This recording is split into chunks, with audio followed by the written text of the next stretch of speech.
A wolf pup is dying in a cave in the Rhine Valley, and someone will not let it happen alone. The animal is small, perhaps only a few months old, and its body has been fighting an infection for weeks. Its gums are inflamed. Several of its teeth have failed to form properly, damaged from the inside by a sickness that spread through its young body before it could grow strong. In the wild, an animal this weak would not last a week. Predators find weakness quickly. Packs abandon members who slow them down. A sick wolf pup, on its own, is a meal waiting to happen, not a survivor waiting to recover.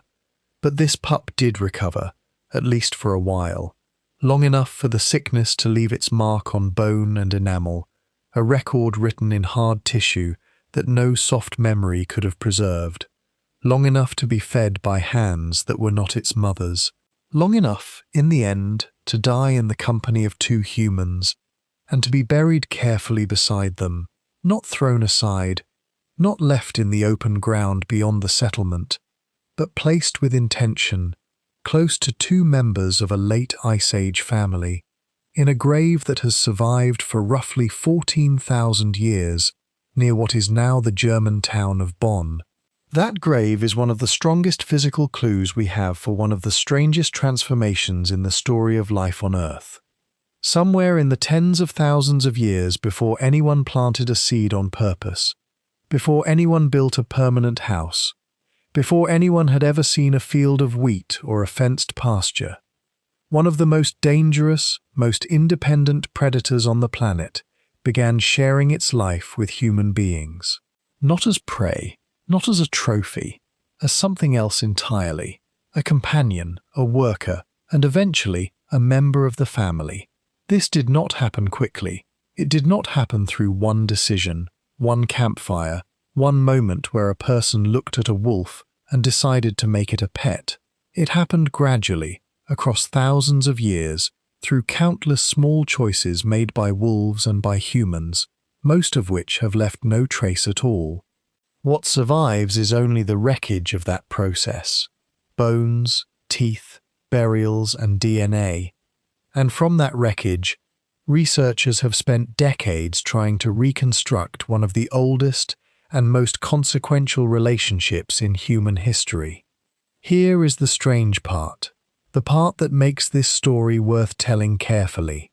Every other animal that lives alongside humans today, every sheep, every goat, every cow, every chicken, every pig, was brought into human life after people had already settled down, after farming had already begun, after humans had already built the permanent villages that made large-scale animal keeping possible. Dogs came first. Dogs came before any of that. Dogs came while humans were still full-time hunters and gatherers, moving with the seasons, following herds of reindeer and horses across an Ice Age landscape, with no fixed home to return to and no surplus grain to spare. That timing raises an uncomfortable question. Why would a mobile hunting society, one that struggled to keep its own members fed through hard winters, take on the burden of feeding a large, meat-eating predator? A predator that competed with humans for the very same prey animals people depended on to survive. The traditional answer, the one many people still repeat, imagines a moment of choice.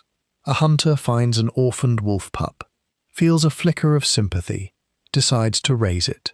Over generations, people select the friendliest pups to keep, and eventually the wolf becomes a dog. It is a comforting story, and pieces of it may even be true. But it does not explain everything the evidence shows, and in recent years, genetic research has made the picture stranger, older, and more interesting than that simple version allows. Because here is what modern DNA analysis has revealed. The split between wolves and the ancestors of dogs did not happen once, in one place, at one moment convenient for storytelling. Genetic evidence suggests wolves and the lineage that became dogs began diverging deep in the last Ice Age, likely somewhere between 20 and 40,000 years ago, long before any confirmed skeleton we can point to and say with confidence, this is a dog. For most of that vast stretch of time, the process left almost no mark that archaeology alone can read, because an early-stage dog and a wolf can look almost identical in the skeleton. The bones do not announce the beginning of domestication. They hide it. That means the true beginning of this relationship may be lost, buried deeper in time than any single grave, any single genome, any single research team has yet been able to reach.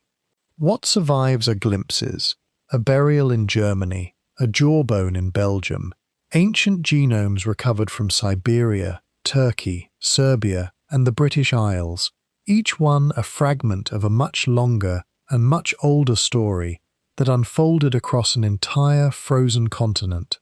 This is the story of that transformation.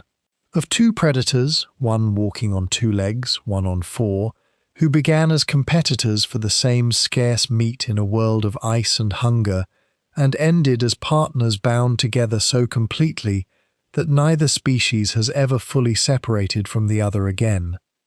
It is a story about trust, built in a world with almost no room for it. About an animal that learned to read the human face better than any other creature on Earth. About bones that carry the memory of sickness, injury, and care. About a debate among scientists that remains unresolved even now, with new discoveries in the last 2 years alone pushing the timeline further back than researchers expected.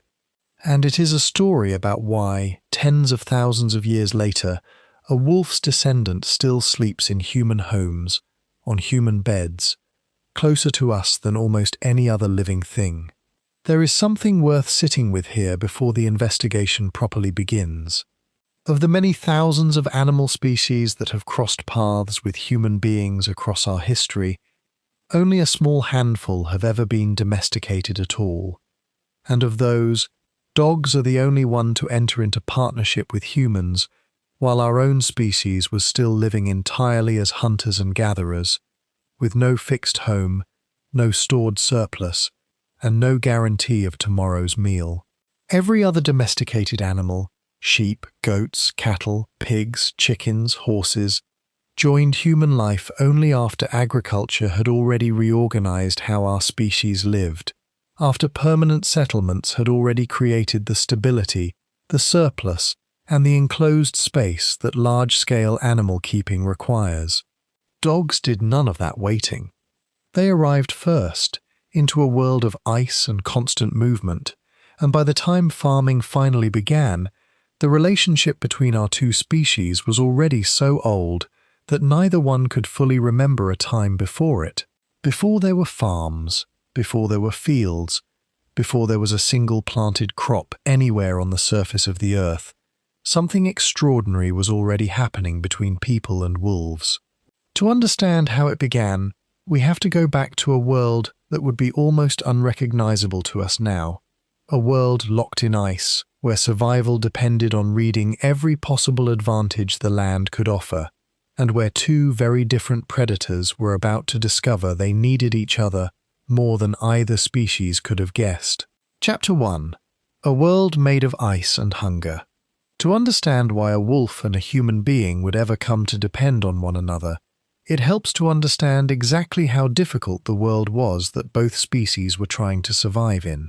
Between roughly 30,000 and 12,000 years ago, much of the northern hemisphere lay under conditions that modern audiences rarely picture with any accuracy.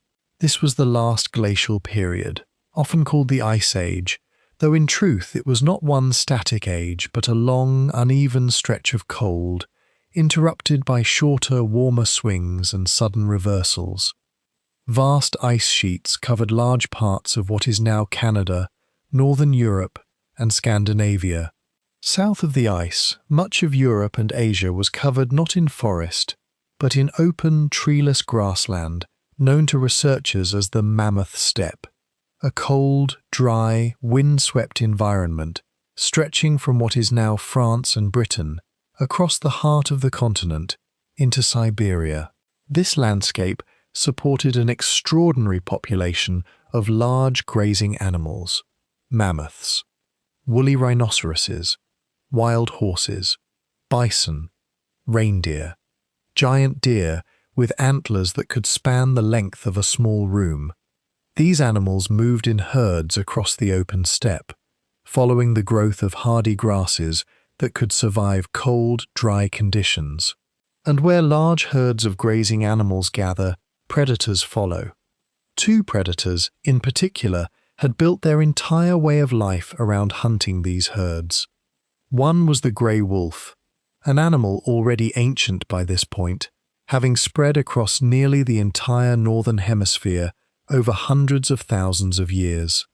Wolves hunted in coordinated packs, using strategy, patience, and cooperation to bring down animals many times their individual size. A lone wolf struggles against a healthy adult bison or horse. A pack, working together, reading each other's movements, cutting off escape routes, can succeed where a single predator would fail.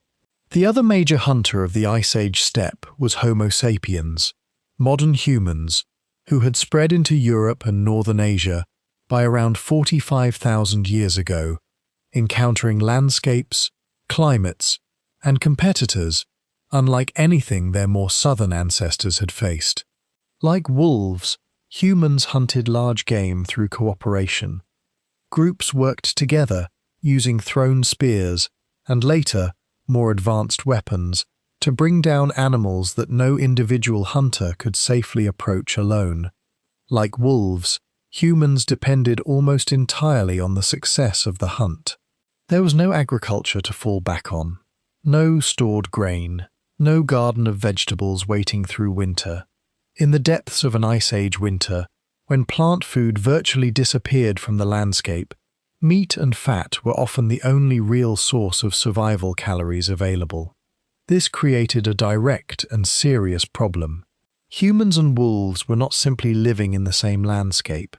They were hunting the same animals, often in the same seasons, often in the same places. In ecological terms, they were direct competitors, drawing from the same limited pool of prey in an environment that offered little room for waste or generosity.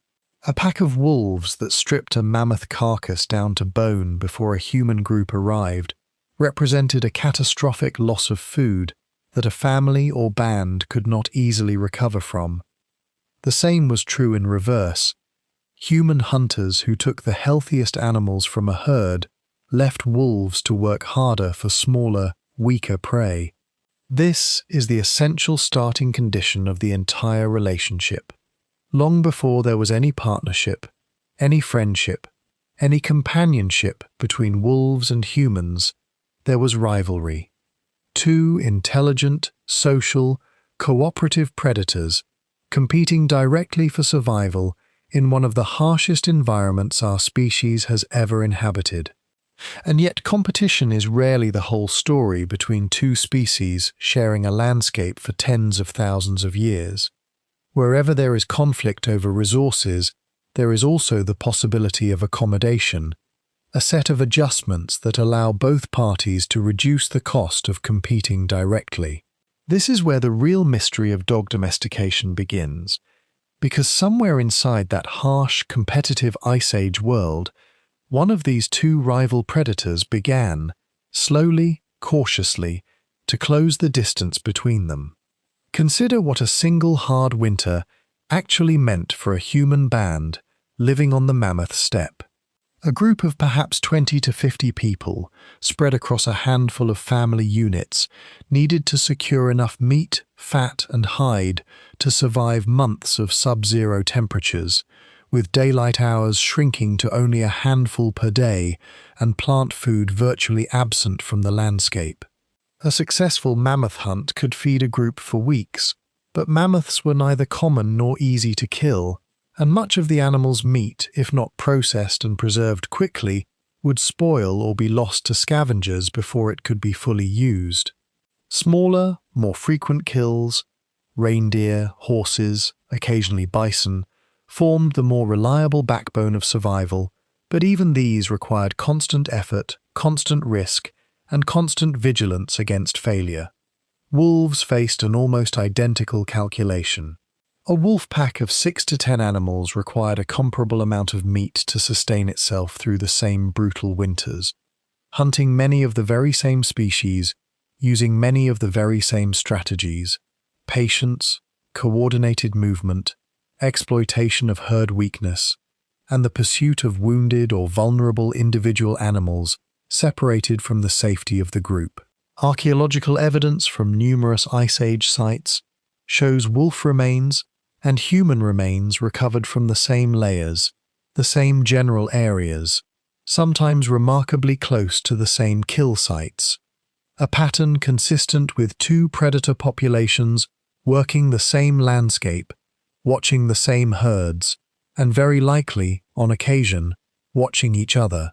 Climate researchers studying the specific conditions of this period, drawing on ice core data, sediment records, and fossil pollen analysis, have reconstructed a landscape where average winter temperatures across much of the Mammoth Steppe likely fell dramatically below anything experienced across most of the modern inhabited world, with sustained cold, minimal precipitation, and short daylight hours combining to create genuinely brutal survival conditions for months at a stretch.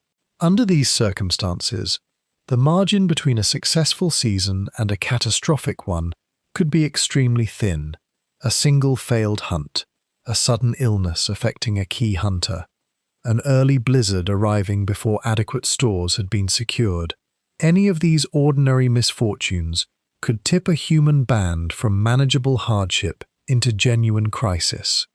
A reality reflected in the skeletal evidence recovered from numerous Ice Age human burials, which frequently shows signs of nutritional stress, including markers in bone and teeth, associated with periods of childhood malnutrition severe enough to leave a permanent physical record decades later. Wolves, subject to many of the same basic pressures of cold, scarcity, and unpredictable prey availability, faced comparably narrow margins for survival, particularly for young, old, or injured pack members less able to keep pace with the demands of an unforgiving hunting life on the open steppe. This overlap was not accidental or occasional. It was structural, built into the basic ecology of the Mammoth Steppe itself. Both species needed roughly the same prey, in roughly the same seasons, using roughly the same general hunting strategy of patient, cooperative pursuit. Neither species could simply move to an entirely different food source without abandoning the very adaptations that had made each of them so successful in this particular environment.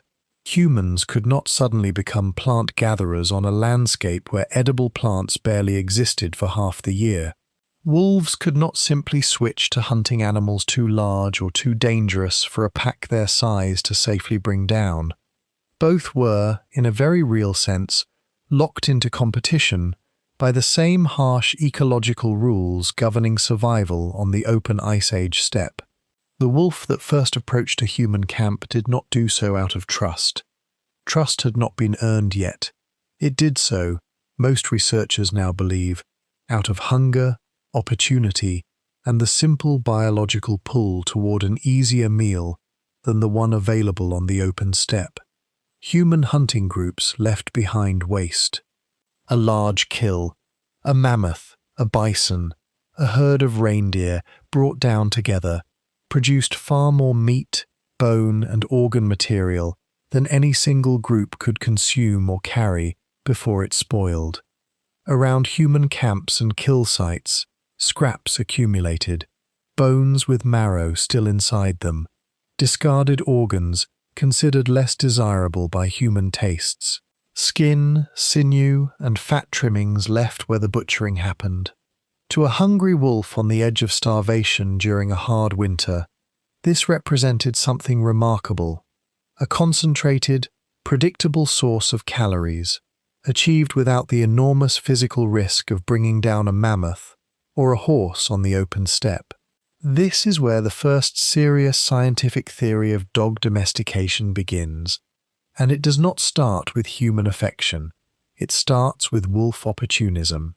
Researchers call this general idea the commensal pathway, or sometimes the self-domestication hypothesis.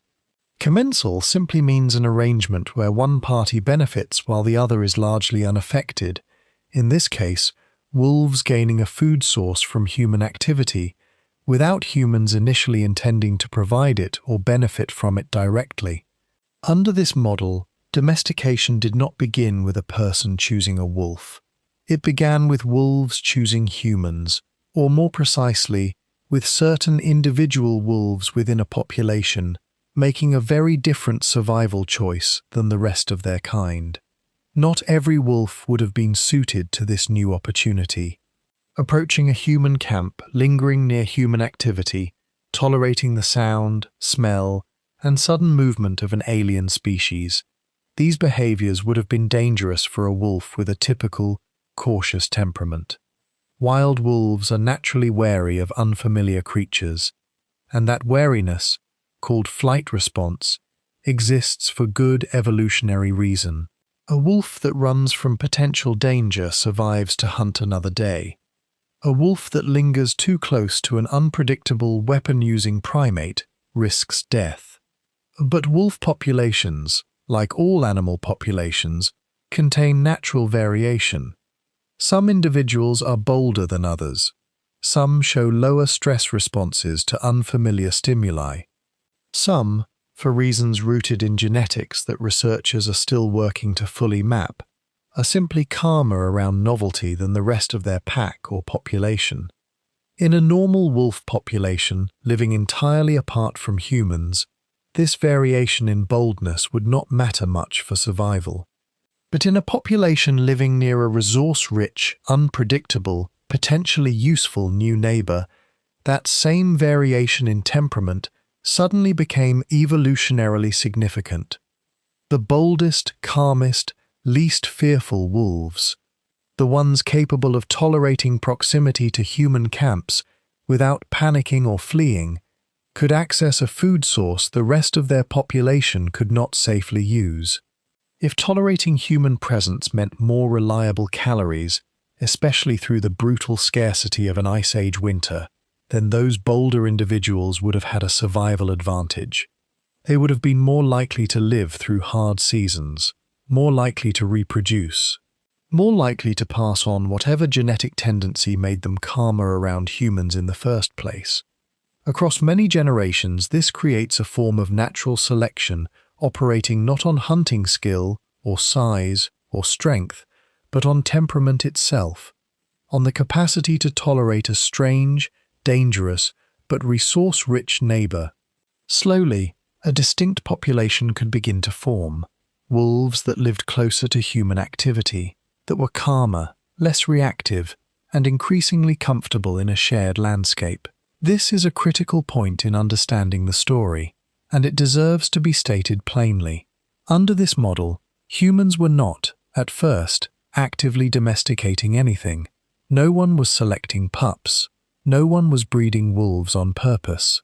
The wolves themselves were doing the selecting, choosing to occupy a new ecological niche created accidentally by human hunting behavior, and their own biology did the rest, favoring the individuals brave enough or calm enough to make use of it.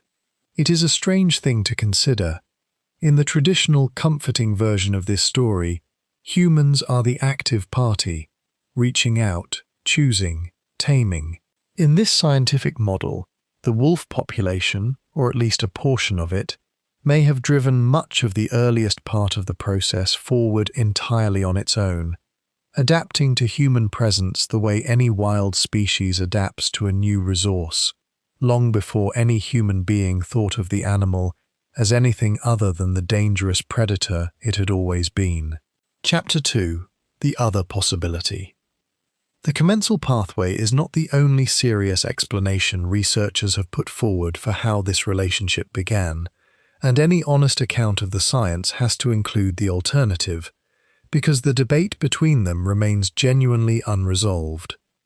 The second major explanation is sometimes called the pet-keeping hypothesis, or the cross-species adoption model, where the commensal pathway places wolves in the driver's seat, approaching human camps out of their own hunger and opportunity, This second model places at least part of the initiative with humans themselves, specifically with a very old and very widespread human behavior that has nothing directly to do with hunting or survival strategy at all. Researchers who study hunter-gatherer societies that still exist today, or existed within recent historical memory, have documented something consistent across an extraordinary range of cultures on nearly every inhabited continent. People in these societies very often capture, adopt, and raise the young of wild animals. Not for food, not for labor, simply because the animals are young, appealing, and provoke the same nurturing response that makes humans care for vulnerable infants of their own species. This is not a rare or unusual behavior confined to a handful of unusual cultures. It has been documented among hunter-gatherer groups across South America, Africa, Australia, and parts of Asia and North America, involving an enormous range of species, young mammals, birds, and even reptiles, taken from the wild, often after a mother has been killed during hunting, and raised within human camps, sometimes cared for by women who nurse the infant animals alongside their own children.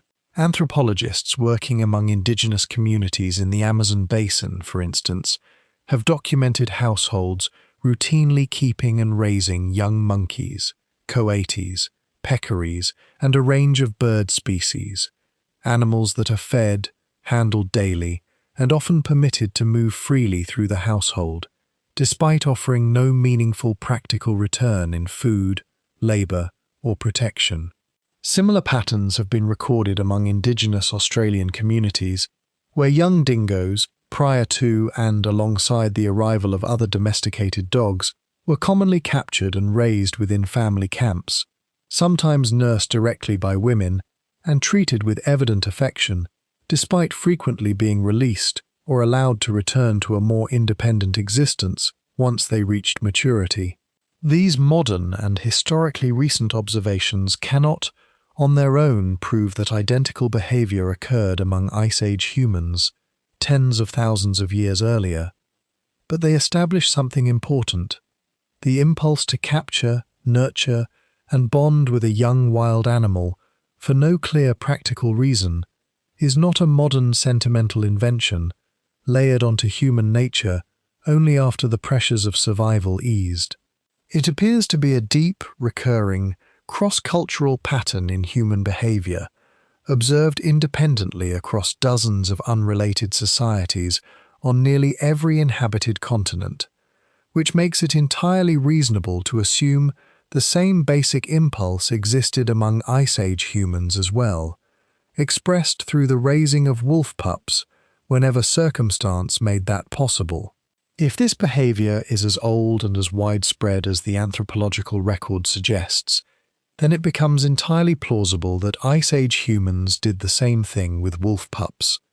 A hunting party that killed an adult female wolf, whether by accident, in defense, or as part of competition over territory and prey, might well have found a den of pups left behind. Under the pet-keeping model, at least some of those orphaned pups would have been carried back to camp, not out of calculated strategy, but out of the same impulse that leads modern humans to care for an abandoned kitten or an injured bird. The pups would have been fed, handled, and raised within human social groups from a very early age. This detail matters enormously because of something researchers understand about the development of young, social mammals, wolves included. There exists, in the early weeks of a wolf pup's life, a narrow developmental window during which the animal's brain is unusually open to forming strong social attachments to whatever species is present and caring for it. In wild wolves, this window ensures that pups bond intensely with their mother and pack, the foundation of the highly cooperative social structure wolves depend on for survival. But if a human takes the place of the pack during that same critical window, feeding, warming, and interacting with the pup, the same attachment mechanism can bond the animal just as intensely to its human caretakers instead. A wolf pup raised this way, from a very young age, surrounded by human sound, human scent, and human touch, could grow up profoundly comfortable around people, in a way a wild-raised adult wolf, captured later in life, never would be. It would not need generations of genetic selection to become tolerant of humans.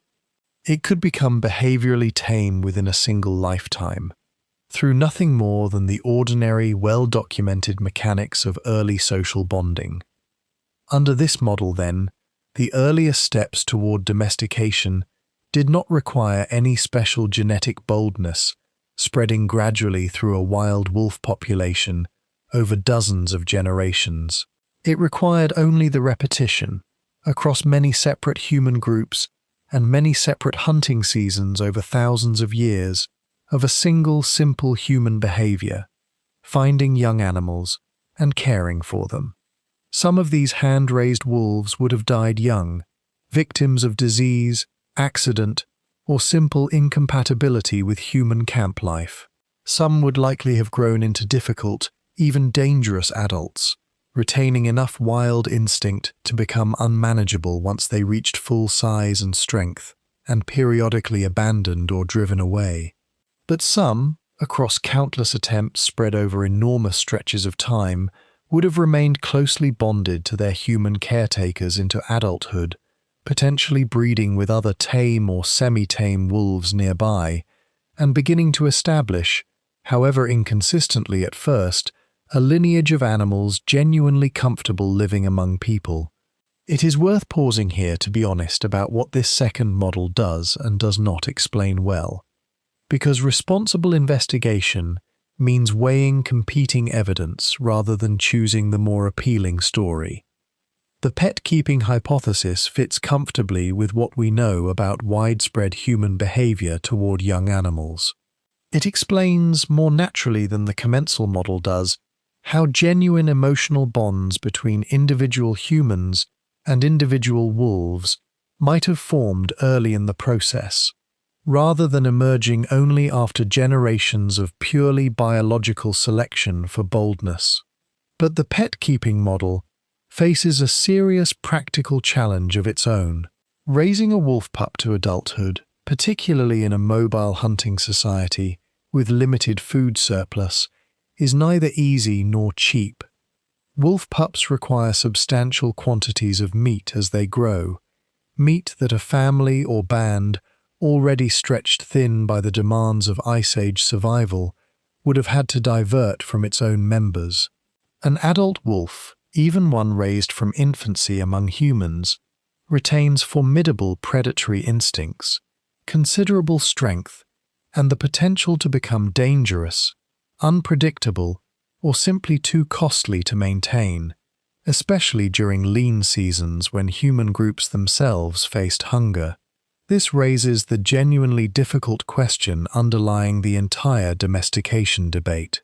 Why would a hunting society already struggling to keep its own people fed through brutal Ice Age winters choose to invest scarce meat, scarce attention, and real physical risk into raising a young predator with no guaranteed future benefit?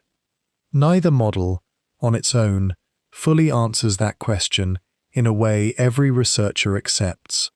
Increasingly, over the last 2 decades, many scientists studying dog domestication have come to suspect that both processes were probably operating simultaneously, in different places, at different times, among different human groups, scattered across an enormous and ecologically varied Ice Age landscape, stretching from Western Europe through Siberia. In some regions and periods, the commensal pathway, driven largely by wolf behavior around human refuse and kill sites, may have dominated. In others, deliberate human adoption of pups may have played the larger role. The two processes are not mutually exclusive, and the messy, uneven reality of a transformation unfolding across tens of thousands of years, over an entire continent, likely involved elements of both, repeated, abandoned, and repeated again, in countless separate human-wolf encounters that have left no individual trace in the archaeological record at all. What both explanations share, and what makes the entire mystery worth taking seriously, is this.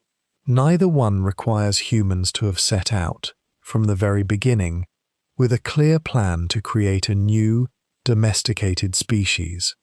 Both models describe a process that began small, local, and largely accidental, shaped as much by ordinary opportunism and ordinary compassion as by any grand strategy, and only became something we would recognize as domestication after being repeated, reinforced, and passed down across a truly staggering number of human generations. There is a third piece of biology worth introducing here, because it helps explain how either pathway, once started, could sustain itself and deepen over time, rather than fading out after a single generation. Researchers who study domestication across many different species have identified a phenomenon known as juvenile retention, sometimes called neoteny. The tendency for a domesticated population to retain, into adulthood, physical and behavioral traits that would normally belong only to the juvenile stage of its wild ancestor. Wild wolf pups, in the first weeks of life, are playful, curious, and far less wary of unfamiliar stimuli than adult wolves become once they mature into their full defensive and predatory instincts. In a wild population, this openness fades quickly, replaced by the caution an adult wolf needs to survive. In a population under sustained selective pressure for calm behavior around humans, this juvenile openness appears to persist much further into adulthood than it normally would. An adult wolf that continues to display traits more typical of a much younger animal, reduced wariness, increased playfulness, greater tolerance for novel situations, would have been far better suited to ongoing life near human camps than one that matured into the full caution of a typical wild adult. Across many generations, selection for this retained juvenile openness could have reinforced itself, producing animals that, in behavioral terms, never fully grew out of the trusting curiosity of a wolf pup, even as they reached full physical adulthood. This single shift, more than any single deliberate choice by either species, may be the deepest biological thread connecting the earliest tentative encounters between humans and wolves to the trusting, responsive temperament so familiar in dogs today. Chapter 3. The Problem of the Bones. For decades, the search for the first dog faced an obstacle that had nothing to do with a lack of digging, and everything to do with a much harder problem. Even when researchers found the right bones, it was often impossible to tell what they were looking at. Here is the difficulty. A wolf skeleton and the skeleton of a very early, only slightly modified dog can look almost identical. The dramatic physical differences most people associate with dogs today, the short snouts of certain breeds, the floppy ears, the small body size of a terrier compared to the size of a wolf, did not appear at the very beginning of domestication. Those changes came later, some of them much later, arriving gradually as human selection intensified over thousands of additional years. In the earliest stages, a semi-tame or newly domesticated wolf population would have looked, to the naked eye and often even under close skeletal examination, remarkably like an ordinary wild wolf. This created a genuine scientific bottleneck.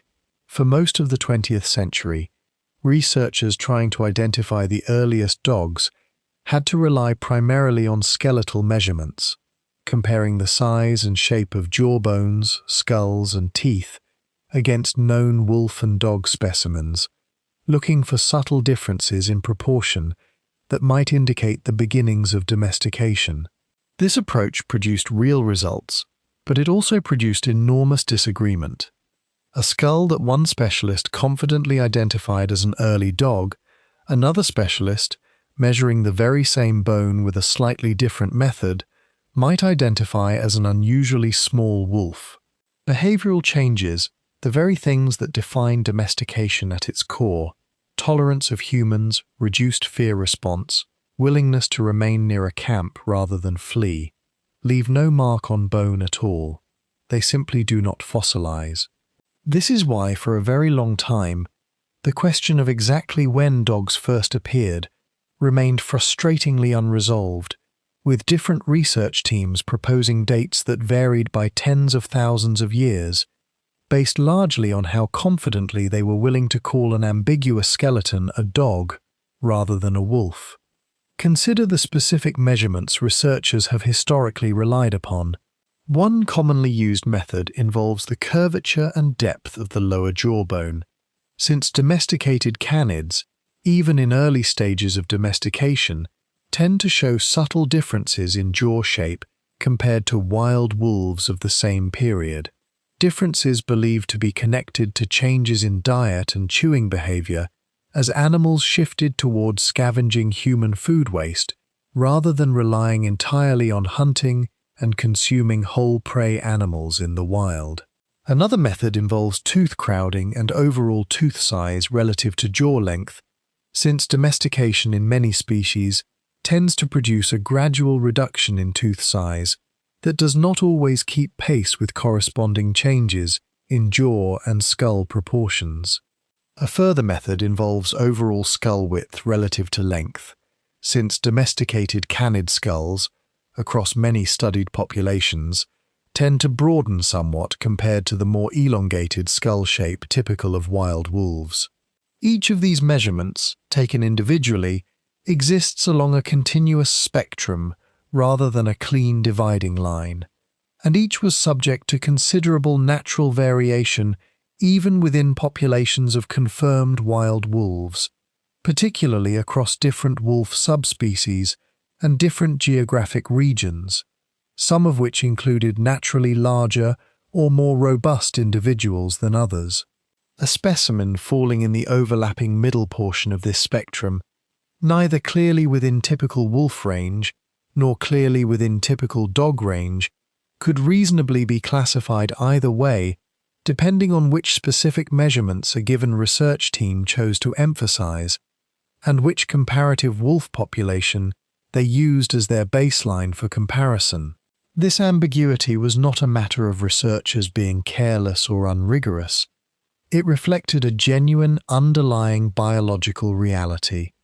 The earliest stages of domestication simply do not produce large, unambiguous physical differences detectable through skeletal measurement alone, and any method relying purely on bone shape was always going to struggle with animals caught in the earliest, most gradual phase of this transition. The tool that eventually began to break this impasse was not a better measuring technique for old bones. It was the ability to read ancient DNA. Genetic material survives, in fragmentary form, in bone and teeth, for extraordinarily long periods under the right preservation conditions, particularly in cold environments where decay slows dramatically, conditions that happen to describe much of Ice Age Europe and Siberia rather well. Over the past 2 decades, and especially in the past several years, as sequencing technology has become faster, cheaper, and capable of recovering usable genetic information from smaller and more degraded samples, researchers have been able to extract and analyze whole genomes from ancient canid remains that skeletal measurement alone could never have classified with confidence. This has changed the entire investigation. Instead of asking only what shape is this bone, researchers can now ask a much deeper question. What does this individual's actual genetic ancestry tell us about its relationship to modern wolves, modern dogs, and other ancient canid populations recovered from different times and places across the continent? The results, gathered piece by piece from sites scattered across an enormous geographic range, have been reshaping the domestication timeline substantially, and some of the most significant revisions have come remarkably recently. In research published in the journal Nature in March of 2024, a team led by researchers including Dr. Lachy Scarsbrook at the University of Oxford recovered and analysed whole ancient genomes from canid remains, at several Upper Paleolithic sites across Europe and Western Asia. Among the most significant specimens examined were remains from Pınar in what is now Turkey, dated to approximately 15,800 years ago, and remains from Gough's Cave in the United Kingdom, dated to approximately 14,300 years ago, alongside additional material from Mesolithic sites in Serbia, spanning a range from roughly 11,500 to 7,900 years ago. The genetic analysis of these specimens pushed the earliest confirmed direct genetic evidence for domesticated dogs back by approximately 5,000 years compared to what had previously been considered secure. It also revealed something else, something that speaks directly to how complicated this story actually is. The genetic signatures recovered from these different sites were not identical to one another. They showed patterns consistent with multiple related but distinct early dog populations already existing across a wide geographic area by this point, suggesting that whatever process had produced the first dogs was already well underway and already diversifying well before these particular animals lived and died. The specimens themselves are worth describing in a bit more human detail, because behind each genetic sequence lies an individual animal that once lived, hunted or scavenged, and eventually died in a specific place, at a specific moment, in a world very different from our own. The Pınar material, recovered from a rock shelter site in central Turkey, comes from a landscape that would have offered Upper Paleolithic human groups a very different set of resources and challenges compared to the colder, more open steppe environments further north and west, situated closer to the eastern edge of the broader region, where early human and canid populations were adapting to the specific conditions of Anatolia near the end of the last ice age.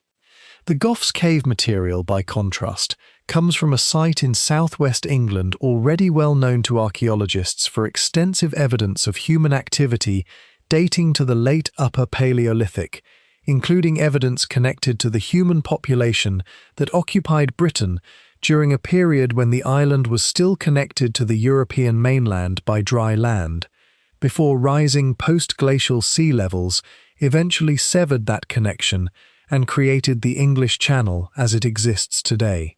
That two sites so geographically distant from one another, separated by well over 1,000 miles of Ice Age landscape, both preserved genetic evidence of distinct early dog populations by this same general period, underscores just how widely and how early this transformation had already spread across the continent. This is a crucial detail, because it tells us something important about the limits of what any single discovery can prove.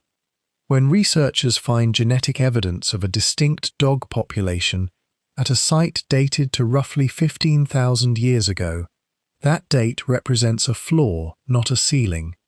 It tells us dogs, in some recognizable genetic sense, definitely existed by that point.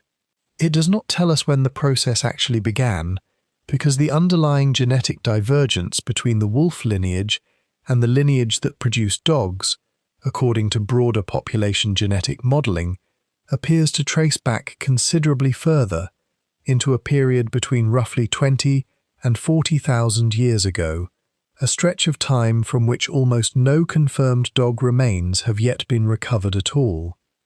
Somewhere within that enormous, largely invisible span of 10 to 20,000 years, the actual beginning of the relationship between humans and the wolves that would become dogs took place. It happened in a period so old and left behind material so difficult to distinguish from ordinary wild wolf remains that it may never be pinned down with full certainty. The earliest true dogs, in other words, may be sitting in museum drawers and unexcavated cave sediments right now, still classified as wolves, still waiting for the right genetic test to reveal what they actually were. The technical process behind these genetic breakthroughs deserves a moment of attention, because it is not simply a matter of running a bone through a machine and receiving a clear answer. ancient DNA is extraordinarily fragile. After an animal dies, the long molecular chains that make up its genetic material begin breaking down almost immediately, a process driven by the animal's own internal enzymes, followed by the activity of soil bacteria and fungi, followed by chemical damage accumulating steadily across thousands of years. What survives, in even the best preserved specimens recovered from cold, stable environments, is not one long, intact genome, but millions of short, damaged fragments, many just a few dozen genetic letters in length, mixed together with a much larger quantity of contaminating DNA from bacteria, fungi, and, in poorly handled samples, modern humans who touched the bone during excavation or storage. Reconstructing a usable ancient genome from this wreckage requires specialized laboratory environments essentially free of modern DNA contamination, careful chemical extraction techniques designed specifically for degraded ancient material, and powerful computational methods capable of taking millions of short, damaged fragments and correctly assembling them back into a coherent picture of the original animal's genetic makeup, while simultaneously filtering out contamination and distinguishing genuine ancient genetic signal from the chemical damage patterns that accumulate in old DNA over time. This is demanding, expensive, and technically difficult work, and it has only become broadly feasible for large numbers of ancient canid specimens within roughly the past decade, as sequencing costs have fallen and computational methods have matured. This technical history matters because it explains why so much of the most significant revision to the dog domestication timeline has happened recently, and why researchers expect the picture to continue changing as more specimens from more sites are analyzed using increasingly refined techniques. Chapter 4: The Dog Who Survived Sickness. If any single discovery deserves to anchor this entire story, it is the one already described at the very beginning, the young dog buried alongside two humans at a site called Bonn-Oberkassel, in what is now Western Germany, roughly 14,000 years ago. It remains one of the most emotionally direct pieces of physical evidence for the deep, deliberate bond between early humans and early dogs that has ever been recovered, and it rewards a much closer look. The site was first discovered in 1914, during quarry work along the Rhine, and the human remains found there, an adult man and an adult woman, along with the canid remains that lay near them, were recognized early on as an unusually significant late Ice Age burial. For decades, the animal bones found among the human remains were assumed, based on early skeletal assessment, to belong to a wolf, consistent with the general assumption that dogs had not yet appeared this early in European prehistory. It was only through later, more careful reanalysis, using improved comparative methods and eventually genetic testing, that researchers confirmed the animal was not a wolf at all, but a young domestic dog, one of the oldest confirmed examples ever found. What makes the Bonn-Oberkassel dog extraordinary is not simply its age, though roughly 14,000 years already places it among the very earliest confirmed dogs known to science. What makes it extraordinary is what its bones and teeth reveal about the final months of its short life, and what that evidence implies about the humans who cared for it. A detailed veterinary and forensic reanalysis of the animal's remains, conducted using modern diagnostic methods, examined the condition of its teeth and jaw in unusual depth. The findings were striking. The dog showed clear evidence of severe illness, consistent with infection by a pathogen related to what is known today as canine distemper, a serious, often fatal viral disease that attacks a young animal's immune, respiratory, and nervous systems. Based on the specific pattern of damage preserved in the enamel and gum tissue, researchers were able to estimate that this animal suffered through multiple debilitating episodes of illness, spanning a period of at least several weeks, quite possibly longer, before it eventually died at a young age, likely under a year and a half old. Here is why this detail matters so profoundly to the larger question of domestication. A wild wolf pup suffering from an illness this severe and this prolonged would not simply struggle. In almost every realistic wild scenario, it would die quickly. A sick, weakened pup separated from an intact, functioning pack cannot hunt, cannot compete for food, cannot keep pace with group movement, and is acutely vulnerable to predators and starvation alike. The natural expectation, based on everything researchers understand about wild canid survival, is that an animal suffering from an infection this serious, for a period stretching across multiple weeks, would not have survived long enough for that damage to accumulate in its teeth and bones at all. And yet this animal did survive, for a period long enough for chronic illness to leave its signature permanently written into hard tissue. The most credible explanation researchers have proposed is direct, sustained human intervention. Someone fed this animal when it was too sick to hunt or forage for itself. Someone kept it warm, kept it safe from predators during a period of extreme vulnerability, and continued providing for an animal that, in any practical economic sense, offered no immediate benefit in return. A dying, sick puppy could not hunt alongside its human companions, could not guard a camp, could not carry any load or perform any labor. Whatever value it held for the people caring for it during those difficult weeks was not transactional.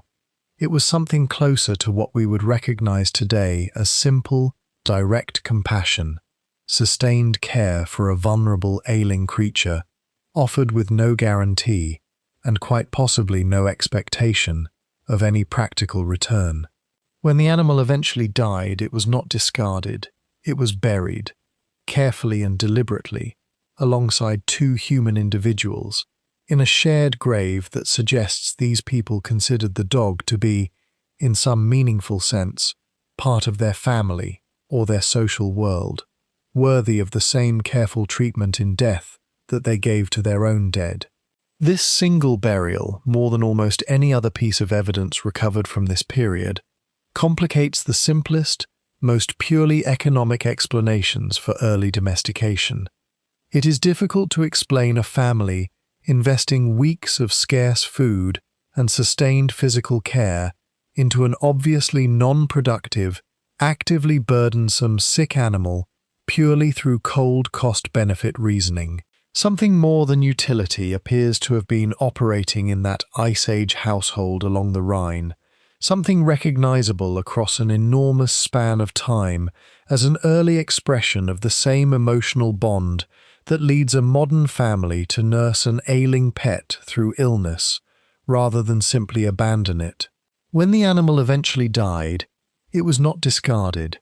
It was buried, carefully and deliberately, alongside two human individuals, in a shared grave that suggests these people considered the dog to be, in some meaningful sense, part of their family or their social world, worthy of the same careful treatment in death that they gave to their own dead. This kind of evidence connects to a wider category of archaeological research, sometimes called the bioarchaeology of care, a field concerned specifically with identifying and interpreting physical evidence of sustained caregiving directed toward vulnerable or disabled individuals in the deep past.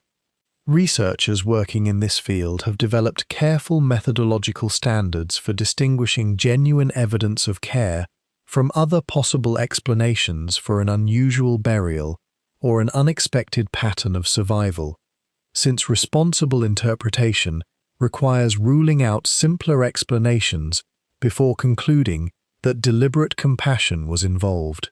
In the case of the Bonn-Oberkassel dog, the specific combination of evidence involved makes alternative explanations difficult to sustain.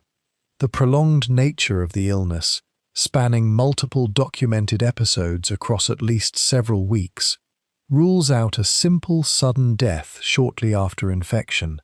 The animal's young age and small size at the time of death make independent survival without human intervention biologically implausible under normal wild conditions, and the deliberate, careful burial alongside two human individuals rules out simple abandonment or indifferent disposal once the animal had died.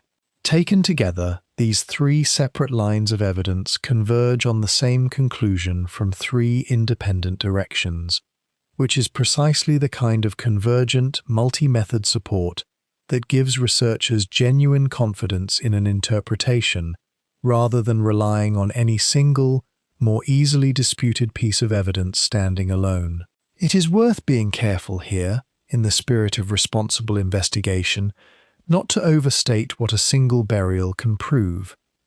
One grave, however moving, cannot establish the emotional life of an entire population, and researchers are right to be cautious about projecting too much certainty onto the specific intentions of two individuals who lived and died 14,000 years ago, whose actual thoughts and motivations can never be directly known. But the physical evidence itself, the documented prolonged survival of a severely ill animal that should not have lived, followed by careful, deliberate burial alongside humans, stands as some of the strongest and most direct evidence available anywhere in the archaeological record for the early emergence of genuine interspecies care, occurring well before agriculture, well before permanent settlement, in the middle of one of the harshest environments our species has ever survived. Bonn-Oberkassel is not entirely alone in showing this pattern of deliberate, respectful burial. At a site called Ein Malaha, in what is now northern Israel, dated to roughly 12,000 years ago, archaeologists uncovered the remains of an elderly human individual buried with one hand resting directly on the body of a young dog or wolf pup, positioned in a manner that has been widely interpreted as a deliberate expression of connection between the two, rather than an incidental or accidental placement. The inhabitants of this site were themselves hunter-gatherers belonging to the Natufian culture, a population living just before the transition to full agriculture in the Near East, burying their dead in carefully constructed stone-lined graves. That a young canid was included within one of these graves, positioned with such evident care, adds further weight to the broader pattern suggested by Bonn-Oberkassel across separate, unconnected regions of the ancient world, from the river valleys of western Germany to the hill country of the Near East. Humans living many centuries and many hundreds of miles apart were independently choosing to bury dogs, or animals very close to becoming dogs, with the same care given to human dead.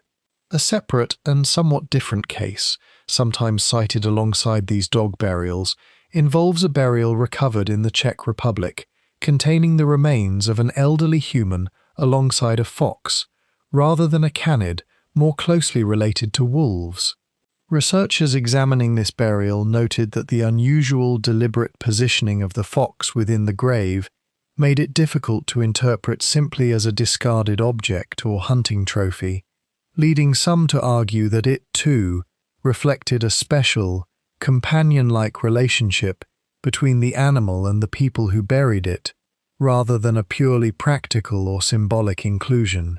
Cases like this remind us that the deep human impulse toward forming close bonds with animals during this period may not have been limited only to wolves and early dogs. Even if wolves, for reasons connected to their particular size, sociability, and ecological overlap with human hunting strategies, ultimately proved to be the species capable of sustaining that bond across many thousands of subsequent generations. Chapter 5. A Continent of Separate Answers. Bonn-Oberkassel is remarkable, but it is not alone, and understanding the fuller picture requires looking at a wider scatter of sites across an enormous stretch of Ice Age Europe and Asia, each offering its own partial answer to the larger mystery. Roughly 1,000 years before the Bonn-Oberkassel burial, at a cave site called Kesslerloch in what is now Switzerland, researchers examining canid remains dating to the late Magdalenian period, somewhere between roughly 17,500 and 14,300 years ago, identified a genuine morphological split between two distinct populations of animals present at the same location. Detailed skeletal analysis distinguished a group of remains consistent with ordinary wild wolves from a separate group showing measurable differences suggestive of early dogs. Dietary reconstruction, based on chemical analysis of the bones themselves, revealed that these two populations appeared to be feeding on subtly different resources, occupying what researchers describe as two distinct ecological niches within the same general landscape, even while apparently living in close proximity to the same human settlement. This detail matters because it suggests something beyond a single isolated taming event. It suggests an established pattern, a landscape in which wild wolves and a genuinely distinct dog-like population were already coexisting, each interacting with the same human community in different ways, developing different dietary habits, potentially already representing two separable groups rather than one continuous population. The dietary evidence at Kesslerloch is worth explaining in a bit more detail, because it illustrates a method researchers use repeatedly throughout this entire field of study. Isotope analysis works by examining the chemical signature of specific elements, particularly carbon and nitrogen, preserved within an animal's bone collagen. Because these isotopes accumulate in an animal's tissue based directly on what it has eaten across a significant portion of its life, researchers can use the resulting chemical signature to reconstruct a reasonably reliable picture of an individual animal's diet, even many thousands of years after its death. At Kesslerloch, the wolf-like remains showed isotope signatures consistent with a diet drawn primarily from wild prey species typical of the surrounding steppe and forest environment, exactly what would be expected of an ordinary, independently hunting wild wolf population. The separate, dog-like remains, by contrast, showed isotope signatures suggesting a diet incorporating a meaningfully different mix of food sources, consistent with regular access to human-processed or human-discarded food rather than an exclusively wild hunting diet. This chemical difference, preserved silently within bone for over 14,000 years, offers a kind of evidence skeletal shape alone cannot provide, direct insight into how two physically similar populations of animals were actually living and eating differently from one another, even while occupying the same general landscape at the same period in time. Further east in what is now Russia, and stretching into Siberia, an entirely separate strand of evidence has emerged from genetic research into the deep ancestry of modern dog populations.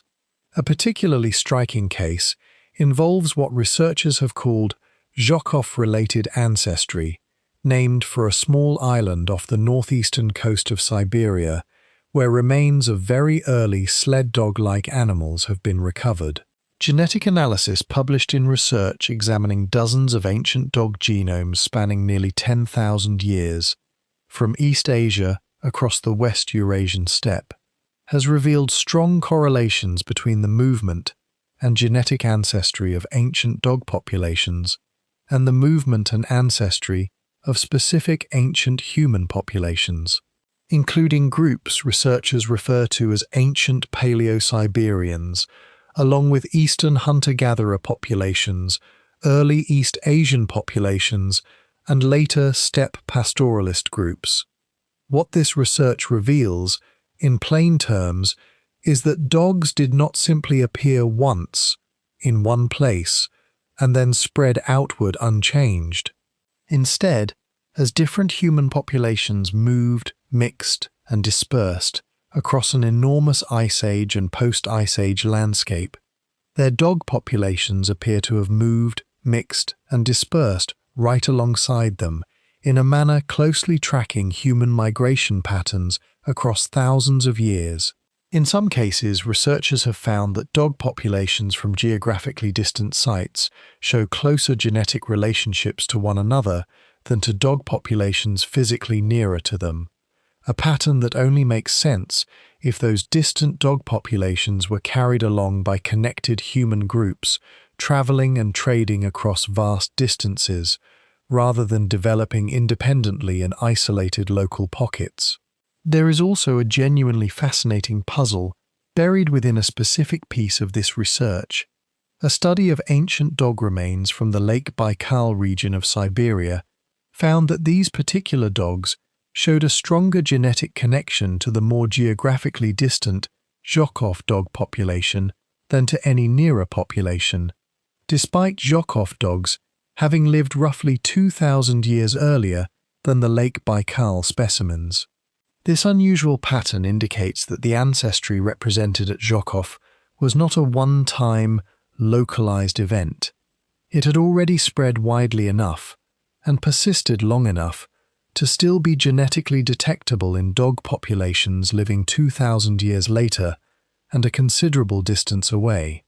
The same research, notably, did not find evidence connecting these Siberian dog populations to Western European dog ancestry, a finding that actually contradicts an earlier influential study illustrating just how actively contested and rapidly evolving this entire field of research remains, even today. Meanwhile, on the opposite side of the Eurasian landmass, research into ancient remains from northeastern China has added yet another layer to the picture. Zooarchaeological analysis at sites in this region identified domesticated dogs present by roughly 13,000 to 11,000 years before the present, considerably earlier than the previously assumed benchmark site of Nanzhuangtou in Hebei province, which had long been treated as the earliest confirmed marker of Chinese dog domestication at approximately 10,000 years ago. More recent genetic analysis has pushed this even further, with DNA evidence confirming the presence of domesticated dogs at a site near what is now the city of Harbin, dating to roughly 13,000 years ago as well. There is a further layer of complication worth including, because it represents one of the more actively contested threads running through recent genetic research.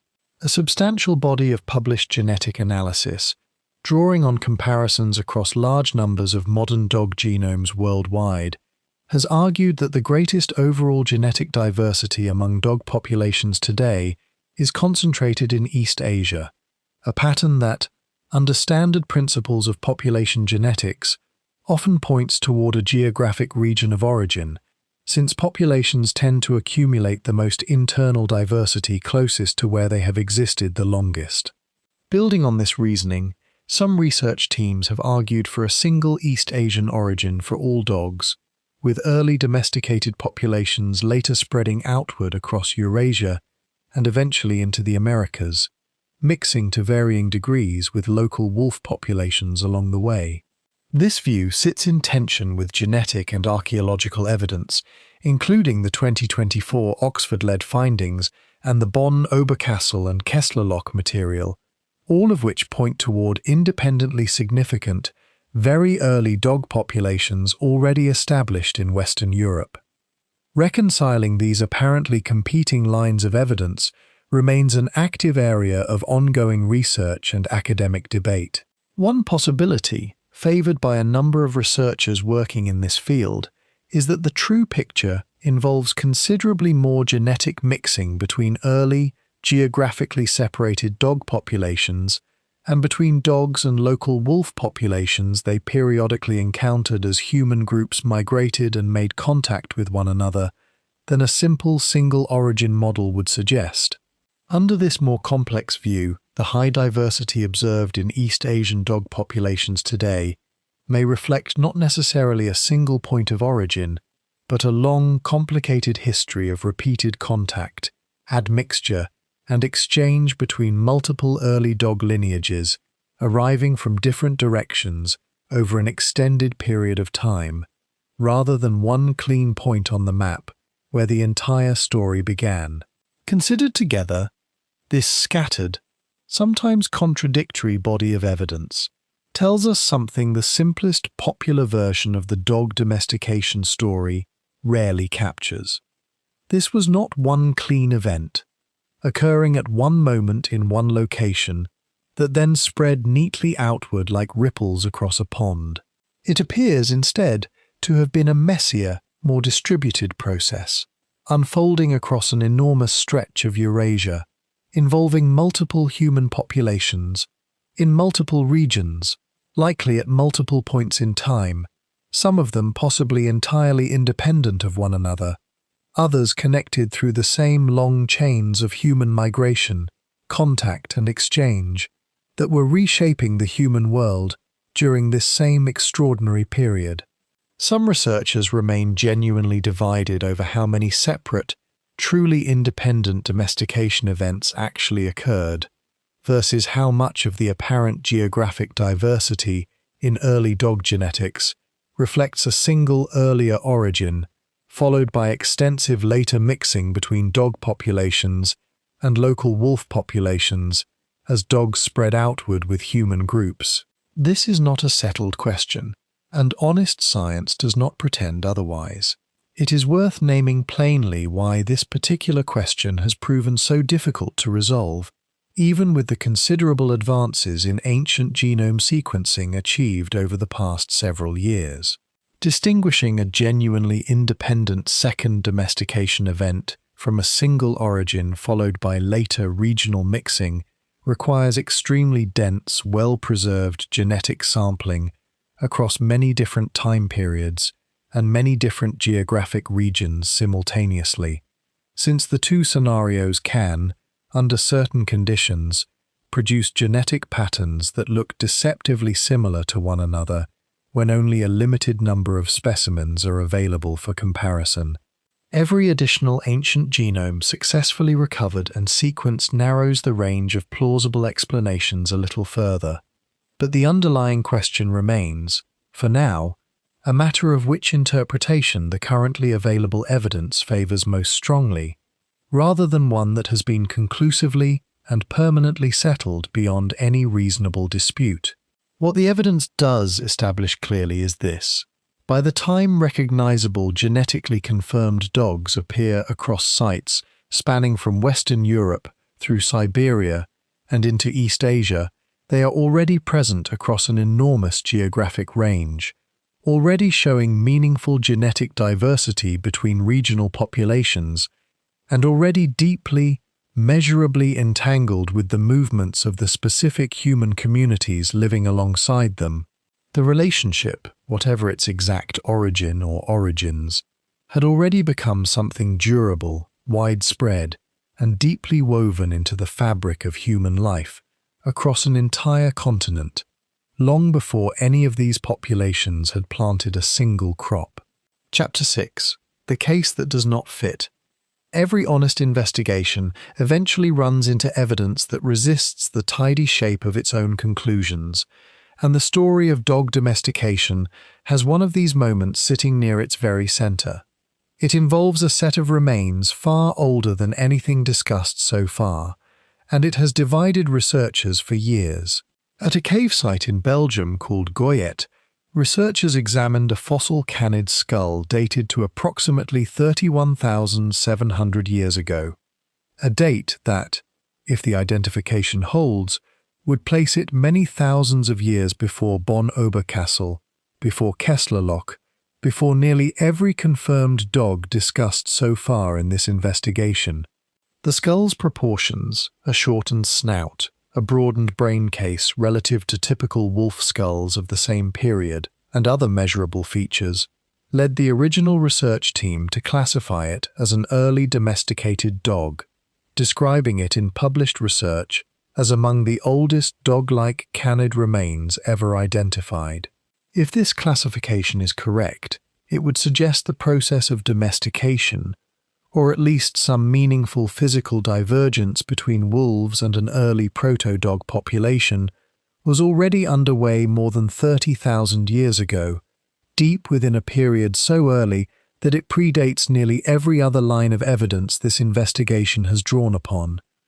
But this classification has not gone unchallenged, and the challenge is worth taking seriously rather than dismissing.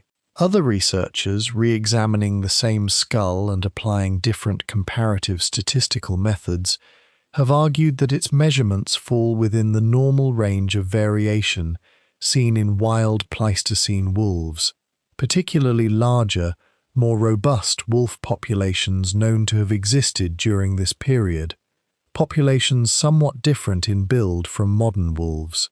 Under this competing analysis, the Goyet skull may represent nothing more than an unusually shaped wild wolf, with no special connection to the later domestication process at all.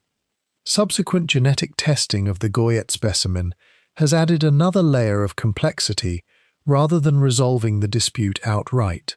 The genetic results have not conclusively placed the animal within the ancestry of later confirmed dog populations, which has led many researchers to treat the specimen with real caution, some suggesting it may represent an evolutionary side branch, perhaps an early, localized instance of wolves beginning to show physical changes associated with proximity to humans, but one that did not ultimately contribute meaningfully to the ancestry of dogs living today. This is precisely the kind of case that a responsible investigation must include, rather than quietly set aside, because it illustrates something important about the actual state of scientific understanding. The Goyet skull has not been definitively proven to be either an early dog or simply an unusual wolf. It sits, at the time of this documentary, in a genuine zone of scholarly disagreement, cited by some researchers as evidence for a much older domestication timeline stretching back over 30,000 years, and cited by others as a cautionary example of how easily ambiguous skeletal evidence can be overinterpreted in the absence of clear genetic confirmation. This is precisely the kind of case that a responsible investigation must include, rather than quietly set aside, because it illustrates something important about the actual state of scientific understanding. The Goyet skull has not been definitively proven to be either an early dog or simply an unusual wolf.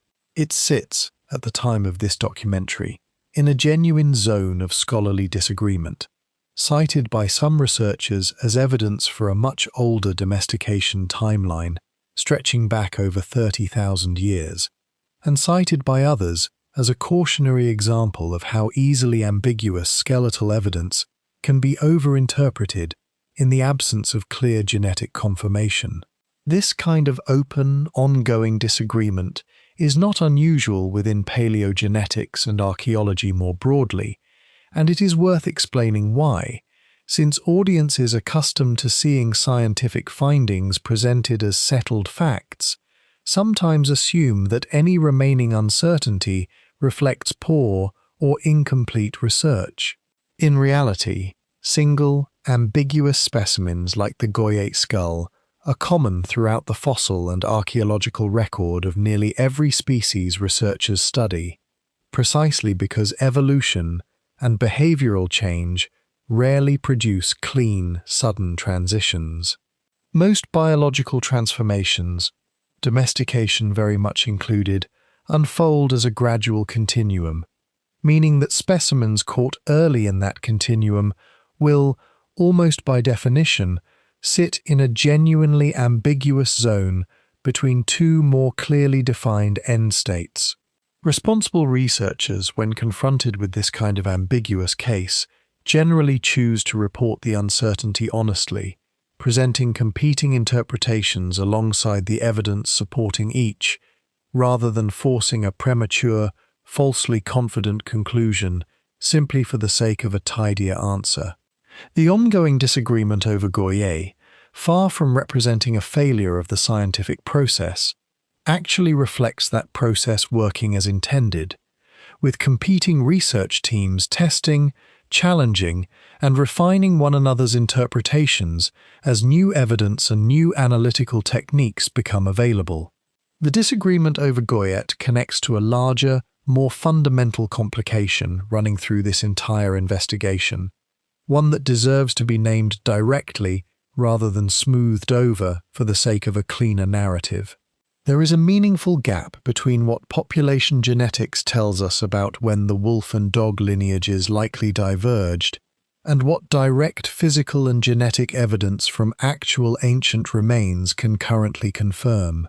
Broader genetic modeling, based on comparing the DNA of many modern wolf and dog populations and calculating backward how much genetic difference would need to accumulate at known mutation rates, has repeatedly suggested a divergence date somewhere in the range of 20 to 40,000 years ago. But the oldest remains that researchers can currently identify with strong genetic confidence as true confirmed early dogs date to a considerably narrower and more recent window, mostly clustering between roughly 23,000 and 14,000 years ago, based on the strongest currently available evidence, including the 2024 Oxford-led findings and Siberian material connected to the Zhukov population. This gap matters. It means that for a period stretching potentially 10,000 years or more, the genetic evidence tells us the process of divergence was very likely already underway, while the physical, archaeological evidence remains sparse, contested, or entirely absent. Somewhere in that missing decade upon decade of human and wolf history, whatever combination of commensal scavenging and deliberate human adoption first started reshaping wolf populations into something recognizably different was actively happening, largely invisible to the tools researchers currently have available to study it. This uncertainty is not a failure of the science.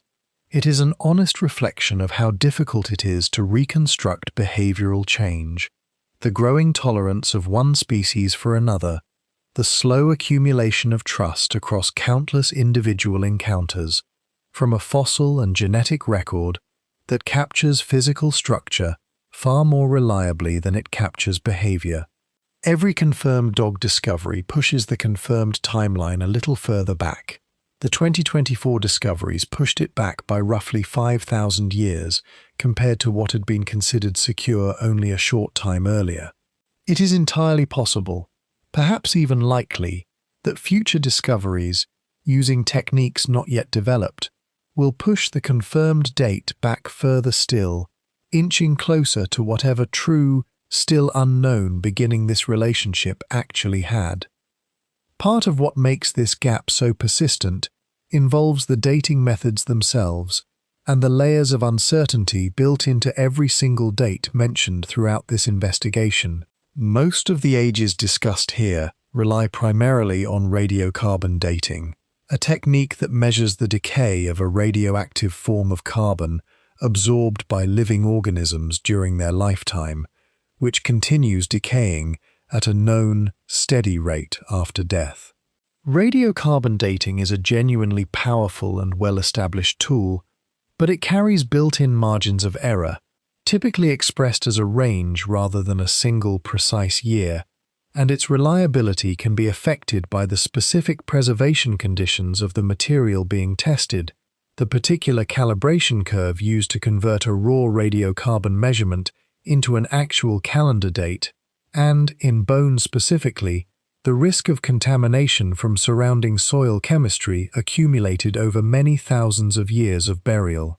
This means that when researchers state a specimen dates to approximately 14,000 years ago, or 15,800 years ago, they are reporting the most probable estimate within a genuine range of statistical uncertainty, not a fixed, unquestionable fact. Responsible researchers report these ranges explicitly in published findings, and responsible investigation should preserve that same honesty rather than converting a careful statistical estimate into false, artificial precision. Every date presented throughout this investigation should be understood in that spirit, as the strongest current estimates supported by available evidence and current dating technology, subject to refinement as methods improve and additional specimens become available for testing, rather than as a permanently fixed and final number. This same caution applies to the genetic divergent states discussed earlier, which come from an entirely different method, sometimes called the molecular clock. This approach compares the accumulated genetic differences between related modern populations, in this case wolves and dogs, and calculates backward using an estimated average mutation rate to determine roughly how long ago the two populations most likely shared a common ancestral population. Molecular clock estimates depend heavily on assumptions about mutation rate consistency across many thousands of years and about generation length within the populations being studied, both of which can vary in ways that introduce their own considerable uncertainty. This is part of why population genetic modeling and direct archaeological dating of physical remains sometimes produce timelines that do not perfectly align, and why researchers in this field generally treat convergence between multiple independent lines of evidence, rather than any single method alone, as the strongest available basis for confidence in a particular conclusion. Chapter 7. What wolves gained and what they lost. Regardless of exactly when or how many times the process began, something remarkable was happening to the biology of the animals moving along this path, and understanding those changes reveals just how deeply intertwined the fates of humans and early dogs had already become. Recent research using computer modeling has attempted to reconstruct just how quickly meaningful physical and behavioral change could plausibly have occurred once a wolf population began this transition, and the findings, published in Proceedings of the Royal Society B in early 2025, suggest the transformation could have unfolded considerably faster than many researchers previously assumed. Using an agent-based model, a type of simulation that tracks how individual animals, each following simple behavioral rules, interact and reproduce across many simulated generations, researchers examined how both natural selection, favoring survival advantages like calmer temperament near humans, and sexual selection, involving which individuals successfully found mates and reproduced, might have worked together to accelerate meaningful change across a wolf population transitioning toward domestication. The results indicated that once a wolf population began experiencing consistent selective pressure favoring tolerance of human proximity, visible physical and behavioral divergence from wild wolf populations could plausibly emerge within a surprisingly compressed number of generations, rather than requiring the vastly longer timescales some earlier assumptions had implied. This does not mean domestication happened overnight. Wolf generations, on average, span several years, meaning even a relatively rapid transformation by evolutionary standards would still have unfolded across many human generations as well. But it does help explain how a process beginning with only subtle differences in temperament among individual wild wolves could, once established, generate measurable and lasting change across an entire population within a time frame far shorter than the tens of thousands of years the broader relationship ultimately spanned. What actually changed, physically and behaviorally, as this process advanced? The most fundamental shift involved something researchers call the flight response, the instinctive tendency of a wild animal to flee from unfamiliar or potentially threatening stimuli. In wild wolves, this response is finely tuned and highly protective, triggering rapid retreat from almost any unfamiliar creature or situation, humans very much included. Domestication, at its biological core, represents a substantial and heritable reduction in this response, specifically toward humans, allowing an animal to remain calm, curious, and cooperative in situations that would send a fully wild wolf running for cover. This single behavioral shift, once it becomes heritable and widespread within a population, appears to trigger a cascade of related physical changes, a phenomenon researchers studying domestication across many different species, not just dogs, have observed repeatedly, and refer to as domestication syndrome. Populations selected primarily for tameness, across numerous unrelated species studied under controlled conditions, tend to independently develop a strikingly similar cluster of secondary traits, including changes in coat coloring and patterning, floppier ear cartilage, curled or altered tail carriage, and smaller overall body and skull size compared to their wild ancestors.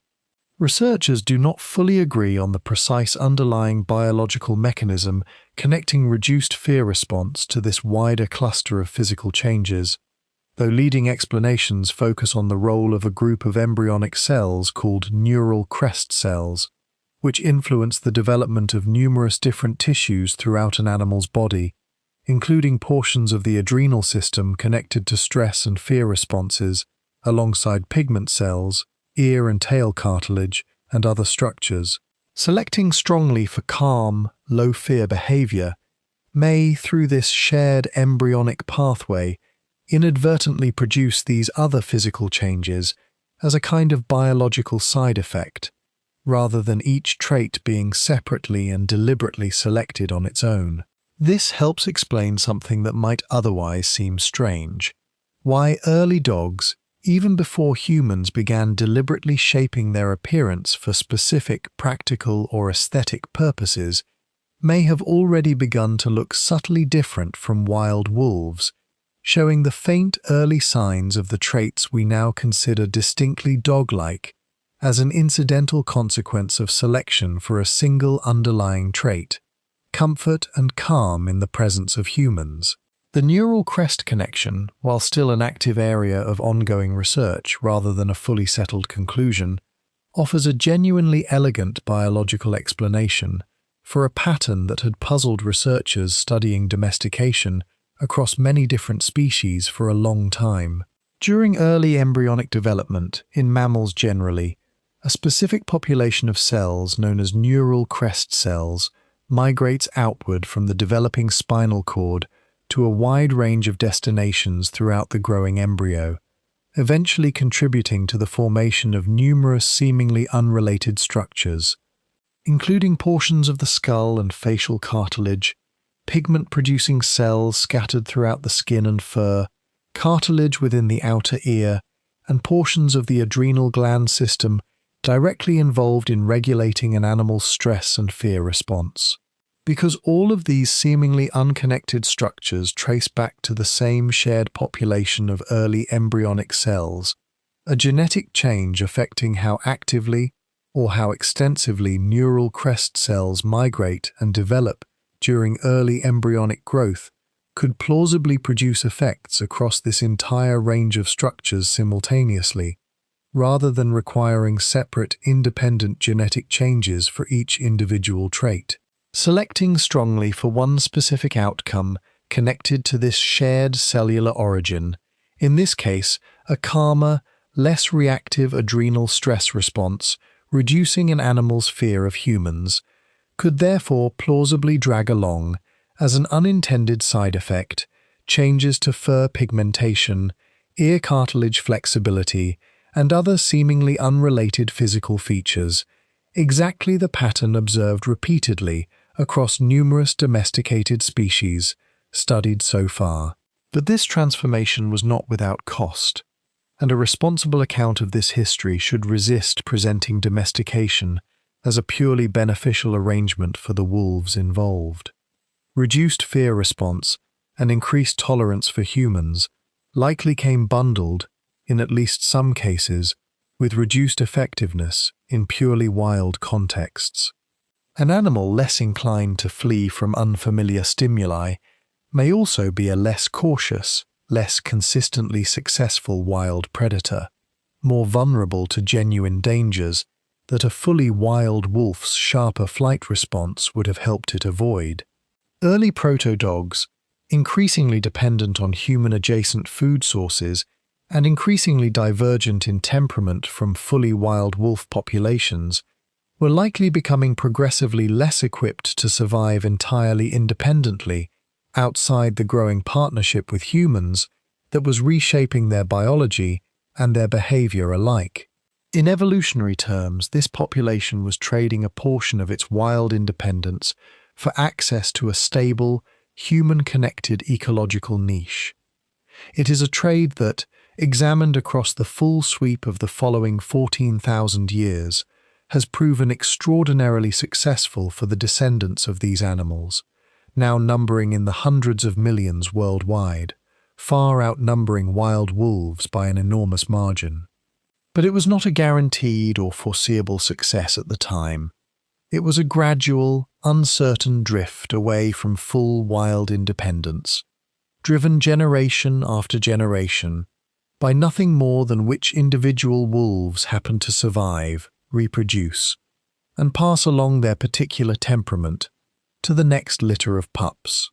Much of what researchers understand about how quickly and how thoroughly this kind of transformation can unfold comes not from wolves directly, but from one of the most famous and closely documented experiments in evolutionary biology, conducted not with dogs at all, but with silver foxes, a close relative of the domestic dog within the wider canid family. Beginning in the late 1950s, in what was then the Soviet Union, a research team led by the geneticist Dmitry Belyaev began selectively breeding a captive population of silver foxes, choosing in every generation only the calmest, least fearful individuals to reproduce, based purely on their behavioral response to human handling, with no selection at all for any physical trait. Within a remarkably small number of generations, changes began appearing that no one had deliberately selected for. Some fox kits began developing patches of white fur, coat patterns not seen in the wild ancestral population, ears that stood upright in wild foxes began, in some individuals, to fold and hang loosely, similar to the floppy ears common among many dog breeds. Tails that wild foxes typically hold straight began, in some tame individuals, to curl upward, again echoing a trait familiar from domestic dogs. Skull shape shifted subtly. Reproductive timing shifted as well, with some tame foxes beginning to breed outside the strict, narrow seasonal window typical of wild foxes. None of these physical changes had been the goal of the experiment. Researchers had selected only for calm behavior around humans. Yet an entire cluster of unrelated physical traits emerged alongside that behavioral change, generation after generation, purely as an apparent side effect of selecting for tameness itself. This experiment, sustained across many decades and many fox generations, has become one of the most important pieces of supporting evidence behind the domestication syndrome concept discussed earlier, offering direct, controlled, observed proof that selecting for one trait, reduced fear of humans, really can produce, as an incidental consequence, the broader physical package of traits so often associated with domesticated animals generally, dogs very much included.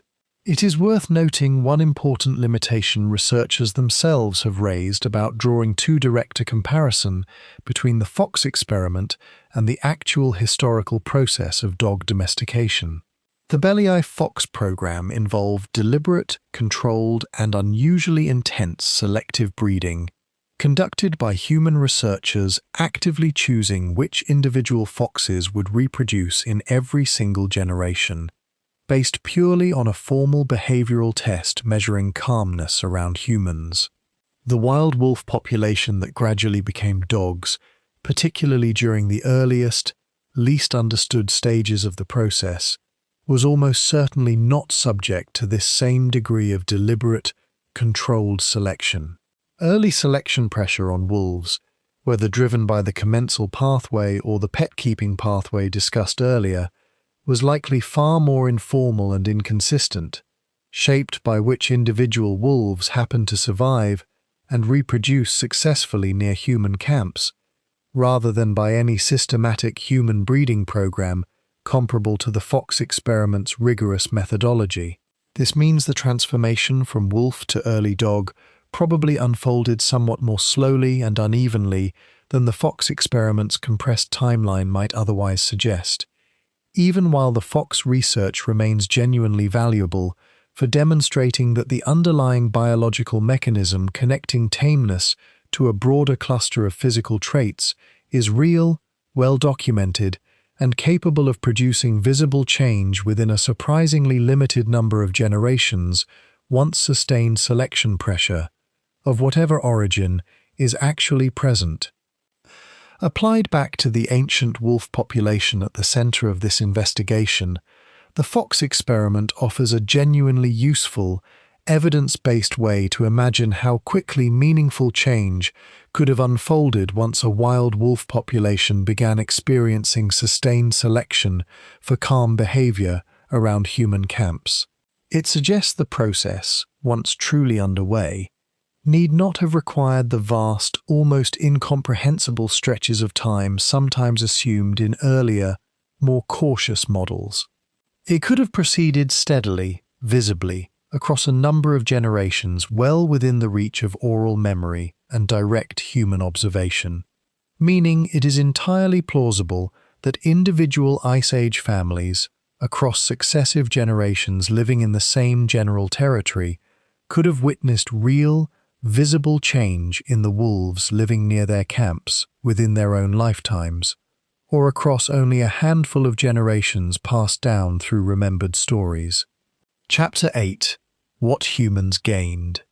If the wolves moving along this path were slowly trading independence for opportunity, what were the humans gaining from an increasingly close relationship with an animal that had, not so very long before, been a direct competitor for the same scarce Ice Age prey?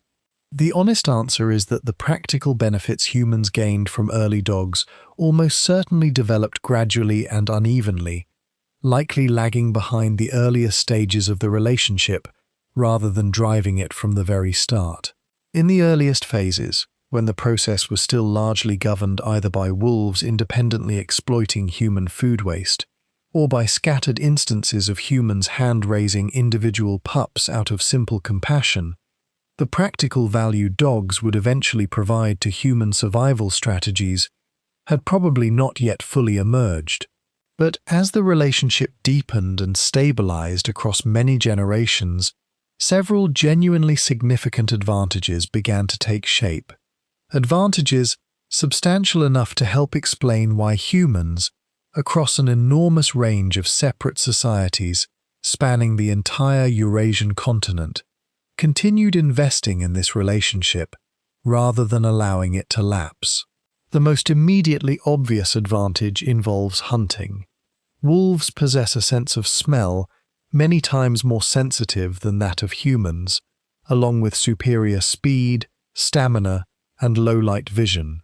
A domesticated or semi-domesticated wolf population living alongside human hunters, even before any deliberate training in the modern sense, could plausibly assist in tracking wounded prey across long distances, following scent trails human hunters simply could not detect on their own, and potentially helping to corner or exhaust large game animals before human hunters closed in for the kill.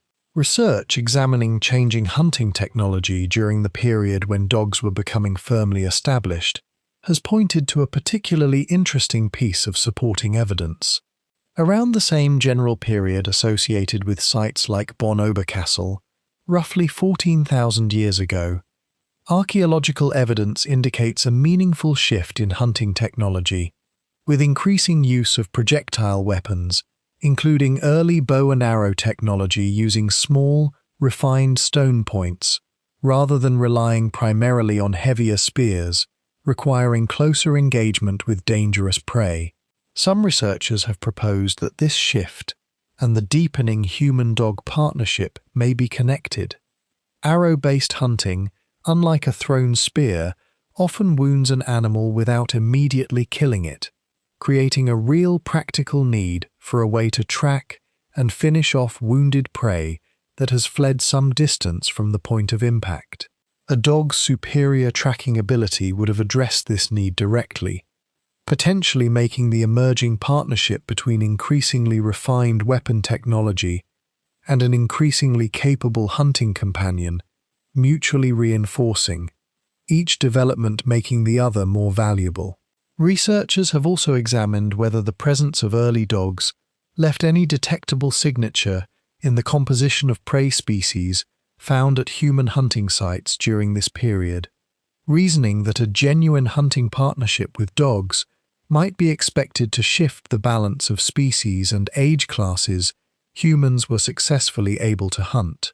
Some archaeological studies examining faunal assemblages from sites dated to the period when dogs were becoming established have noted an increased proportion of certain fast, difficult-to-catch prey species, along with evidence suggesting more successful pursuit of wounded or fleeing animals across longer distances than earlier hunting technology alone would typically allow.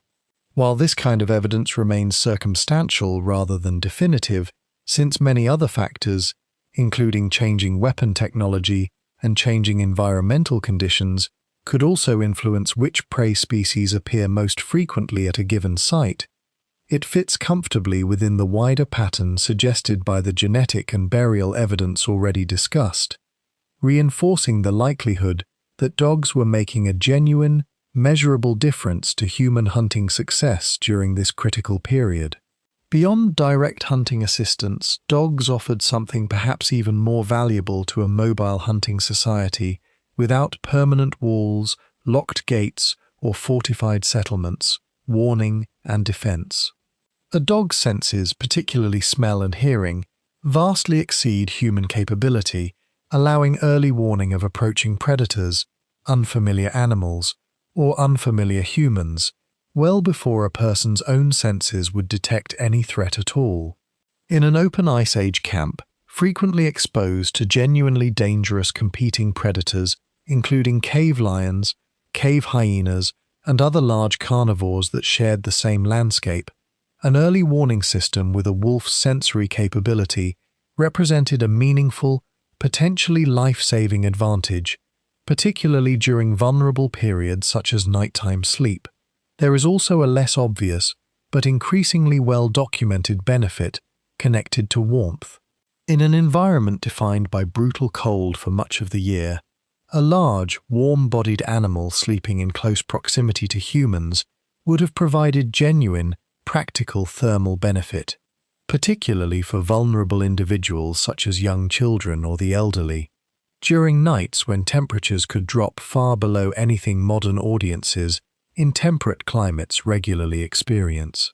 And beyond every practical, survival-oriented advantage, there remains the harder-to-measure but historically significant dimension already suggested by the Bonn-Oberkassel burial: companionship itself. Humans are a profoundly social species, and the psychological and emotional benefits of close bonds with another social, responsive, emotionally expressive creature should not be dismissed as a secondary or purely modern consideration. Wolves, like humans, live in complex social groups built around communication, cooperation, and mutual recognition between individuals.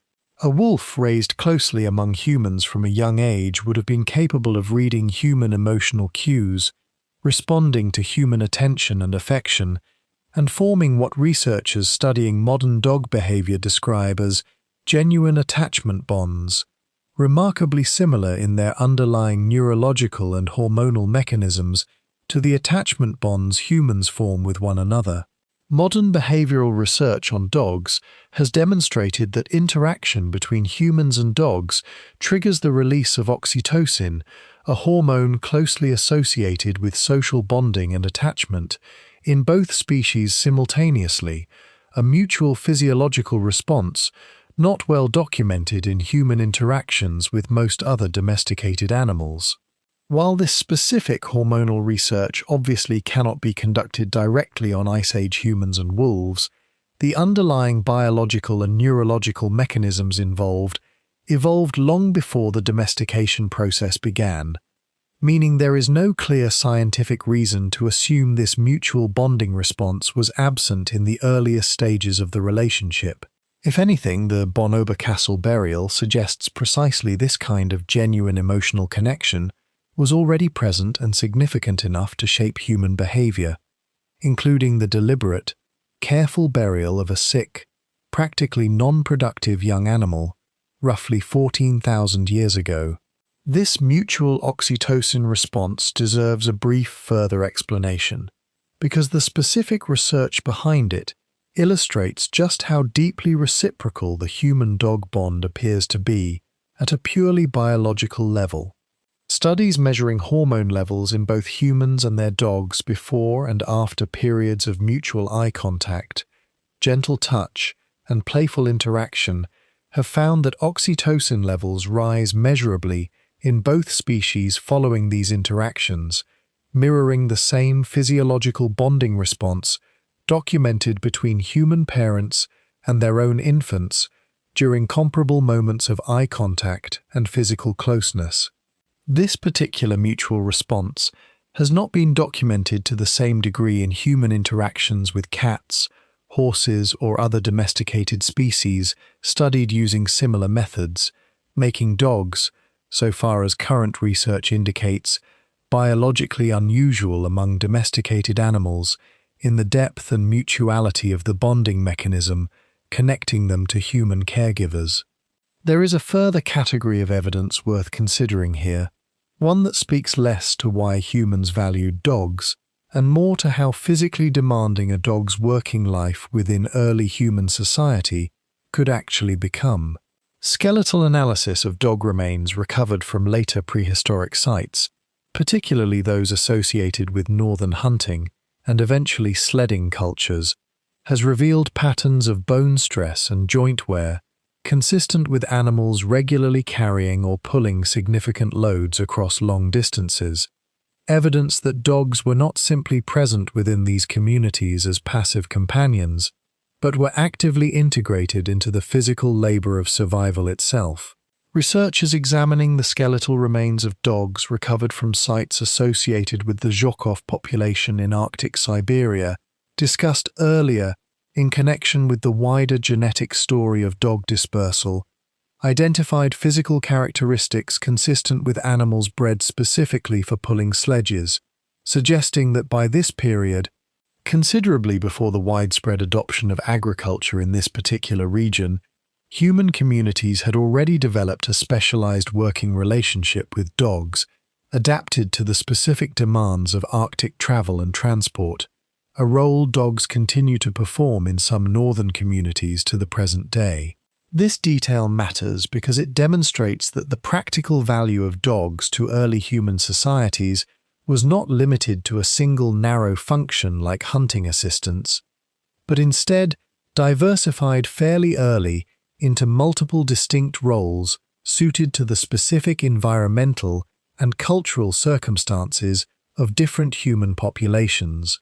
In one region, dogs might primarily assist with tracking wounded prey. In another, considerably colder and more logistically demanding region, dogs might be selectively bred and trained for their capacity to pull heavy loads across frozen terrain, a role requiring different physical traits, different temperament, and different training than a purely hunting-focused partnership would demand.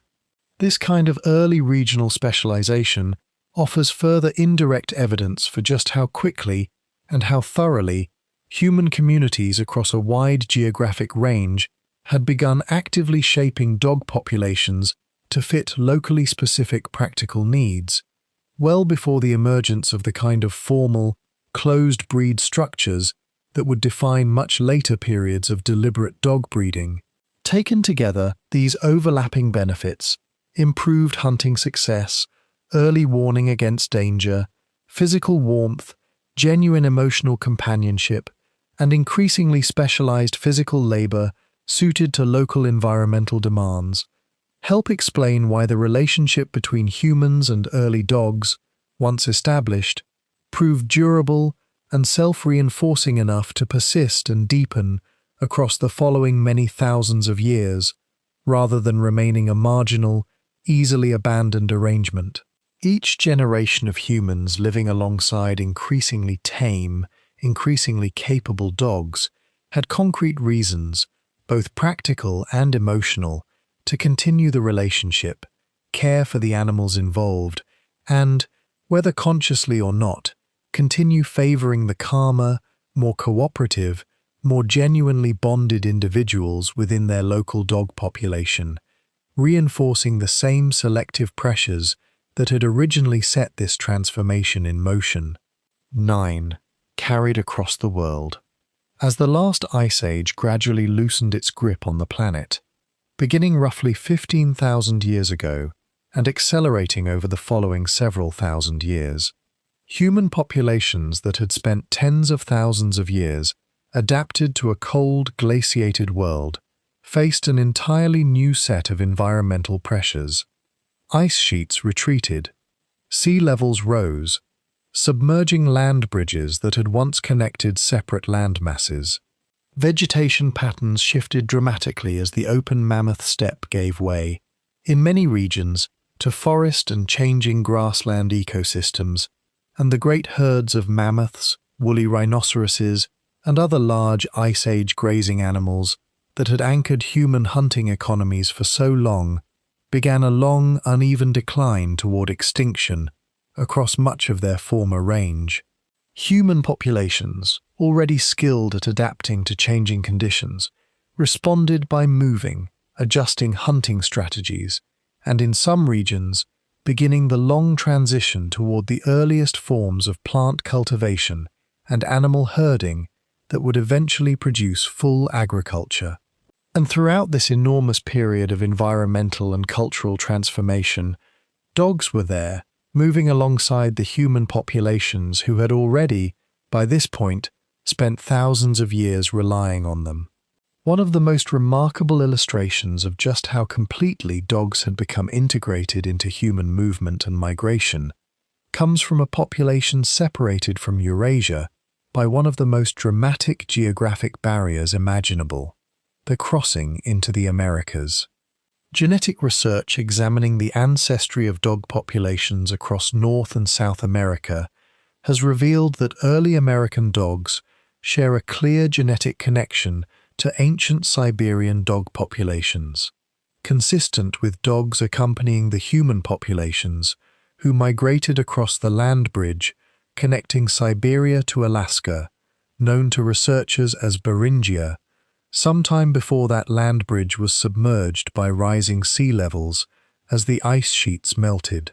Genetic tracing published in research examining more than 150 modern dog breeds identified distinct genetic signatures connecting certain contemporary dog populations, including breeds such as the Peruvian hairless dog and the Mexican hairless dog, known as the Xoloitzcuintla, back to this ancient founding population, believed to descend from dogs domesticated in Siberia approximately 23,000 years ago. This finding is significant for a specific reason. It means dogs were not simply present in the Americas after humans arrived.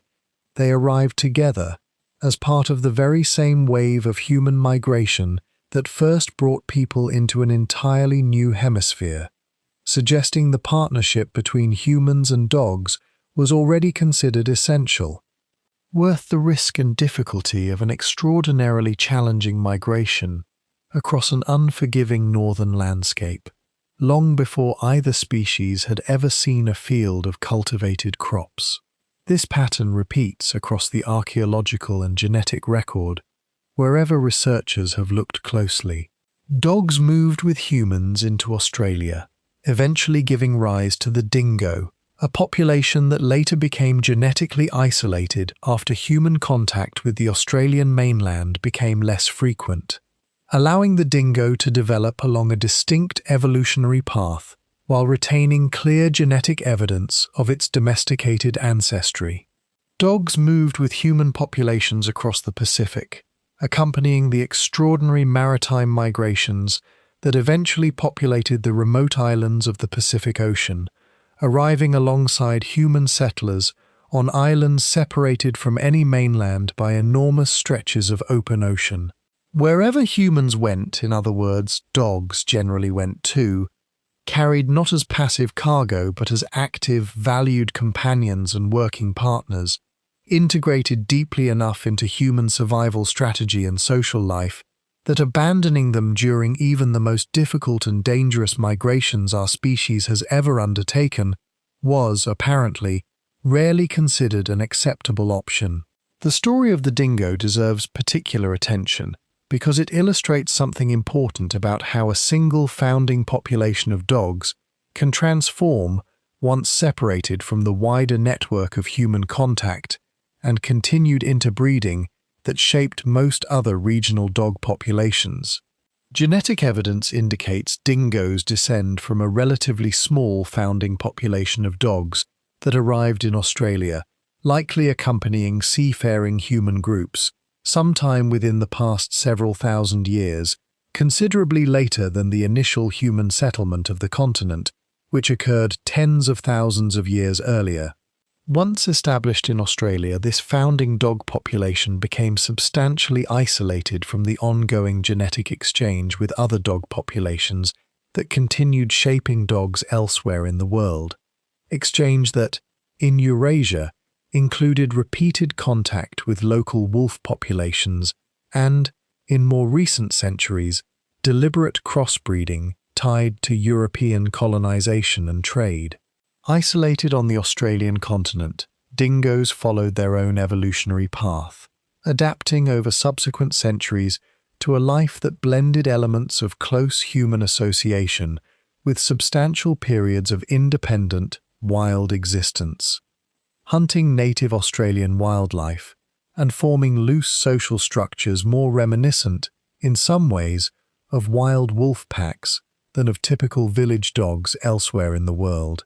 Researchers studying dingo genetics and behavior today generally regard them as a genuinely distinct case within the wider dog story, a population that reveals what happens when a domesticated lineage, having already passed through the fundamental transformation away from full wild wolf behavior, is subsequently released from close, continuous human management and allowed to redevelop a considerable degree of ecological independence, while still retaining much of the underlying genetic signature of its domesticated origins.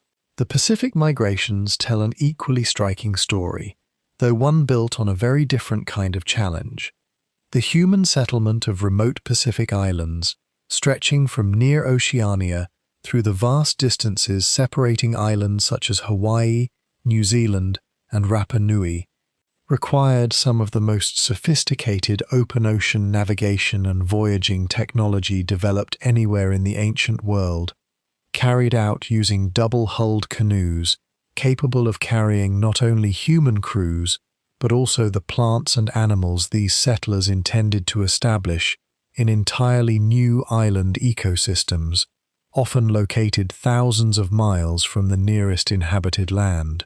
Dogs consistently appear among the animals these Pacific voyagers chose to bring with them, alongside pigs and chickens, representing a deliberate, considered decision to dedicate scarce, precious cargo space on a voyage where every additional passenger meant additional food and water consumption during journeys that could stretch for weeks across open ocean.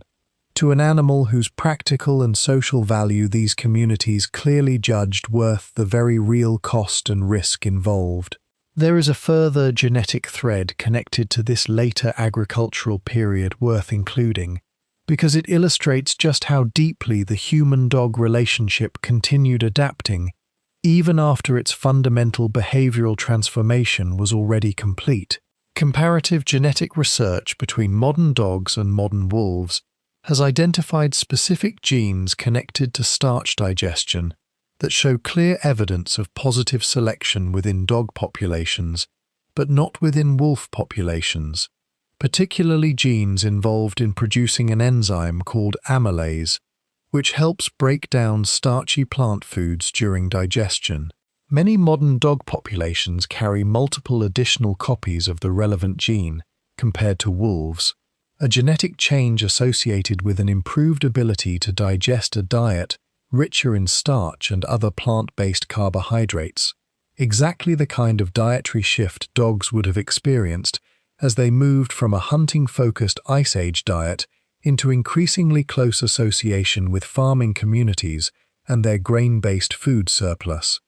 This genetic adaptation offers yet another example of the same underlying pattern traced throughout this investigation, the dog genome carrying a detailed, still legible record of exactly how and exactly when this ancient partnership continued reshaping the biology of one species in direct response to the changing circumstances of life alongside the other. Archaeological evidence of dog remains recovered from early Pacific Island settlement sites, along with genetic research tracing the ancestry of these founding dog populations, confirms that this pattern repeated itself across numerous separate voyaging events, spanning many centuries and covering an enormous stretch of the Pacific Ocean. Each successful new island settlement, so far as the evidence indicates, generally included dogs among its founding population of domesticated animals, a pattern of consistent, deliberate inclusion that speaks powerfully to just how thoroughly dogs had become woven into the basic toolkit human. Societies considered essential for successfully establishing a new life in a new and unfamiliar place, whether that new place was a remote Pacific island or, tens of thousands of years earlier, the unfamiliar landscape of an entirely new continent reached by crossing the frozen expanse of Beringia. This pattern of shared movement also helps explain one of the more genuinely puzzling aspects of the genetic record already touched on earlier in this investigation: the sometimes surprising, geographically distant relationships found between different ancient dog populations. When researchers find that dogs from one region share closer genetic ancestry with dogs from a distant region than with dogs from nearby areas, the explanation increasingly appears to lie not in some mysterious independent process, but simply in tracking the actual historical movement, contact, and exchange between the specific human populations these dogs were traveling and living alongside. Dog genetics, across an enormous span of prehistoric and early historic time, functions almost like an independent secondary record of human migration and contact, occasionally preserving connections and movements that are harder to trace through human genetic or archaeological evidence alone. As agriculture eventually did emerge, beginning in various regions around 10 to 12,000 years ago and spreading gradually across subsequent millennia, dogs were already thoroughly established as part of human life, ready to take on entirely new roles within these emerging farming societies. Dogs that had spent thousands of years assisting hunters and guarding mobile camps increasingly began herding and guarding livestock, protecting stored grain from rodents and other pests, and continuing to serve as companions within increasingly settled, permanent human communities. The skills and traits humans had already been selecting for across the preceding millennia — trainability, cooperative temperament, sensitivity to human communication and cues — transferred naturally into these new agricultural roles, giving early farming societies a genuine head start. An animal partner already deeply adapted to close cooperation with humans, ready and waiting at precisely the moment human societies began needing exactly that kind of adaptable cooperative working partner. It is worth pausing on this point, because it reframes something easy to get backward.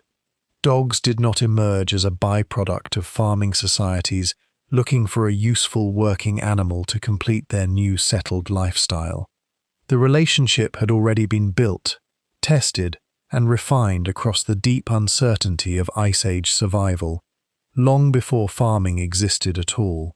When agriculture did eventually arrive, it did not create the human-dog partnership. It simply gave an already ancient, already deeply established relationship a whole new set of settings in which to continue proving its value. This reframing matters for a specific historical reason, connected to the very first farming settlements that archaeologists have studied closely, sites associated with the earliest agricultural communities in the Near East, dating to roughly 10 to 11,000 years ago, and in China, associated with the early rice and millet farming traditions that developed slightly later. Both show dog remains present, from the very earliest layers of settlement, with no indication of a transitional period during which farming communities existed without dogs before eventually acquiring them. Dogs, in other words, do not appear in the archaeological record as a later addition to agricultural life, arriving sometime after farming itself had already become established. They appear to have been present from the very beginning, already fully integrated members of these communities, from the moment permanent settlement itself began, exactly what would be expected if the underlying human-dog relationship long predated agriculture rather than emerging alongside it.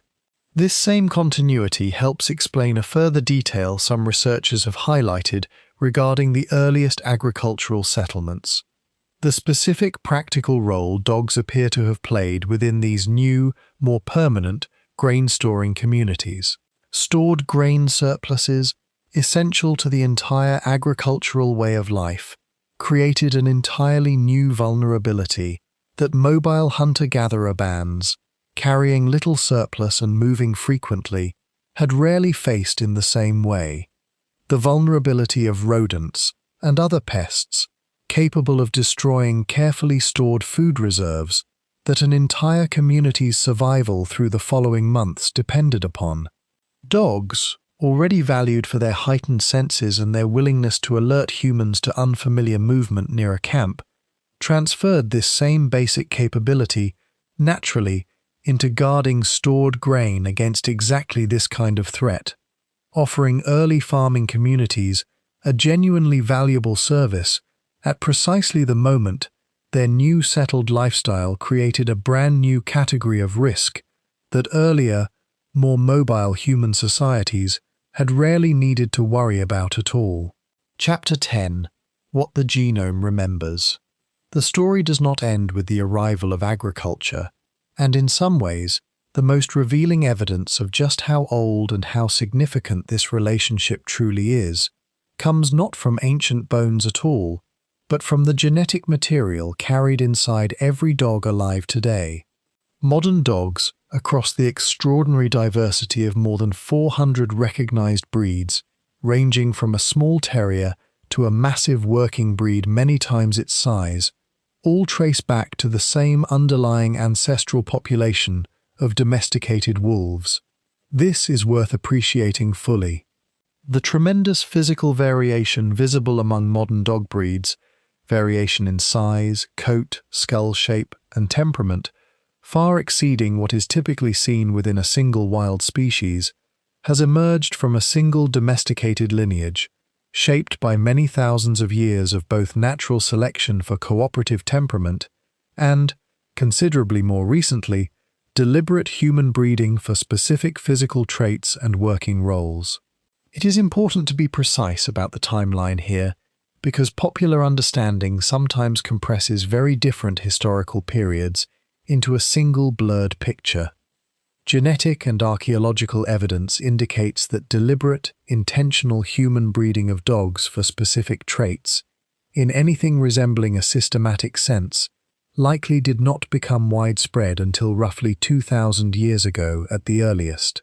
And the very specific, closed breeding system responsible for most named modern dog breeds recognized today is considerably younger still, an invention largely of 19th century England, where organized dog breeding for standardized physical appearance became a formal, structured practice only within the past 150 to 200 years.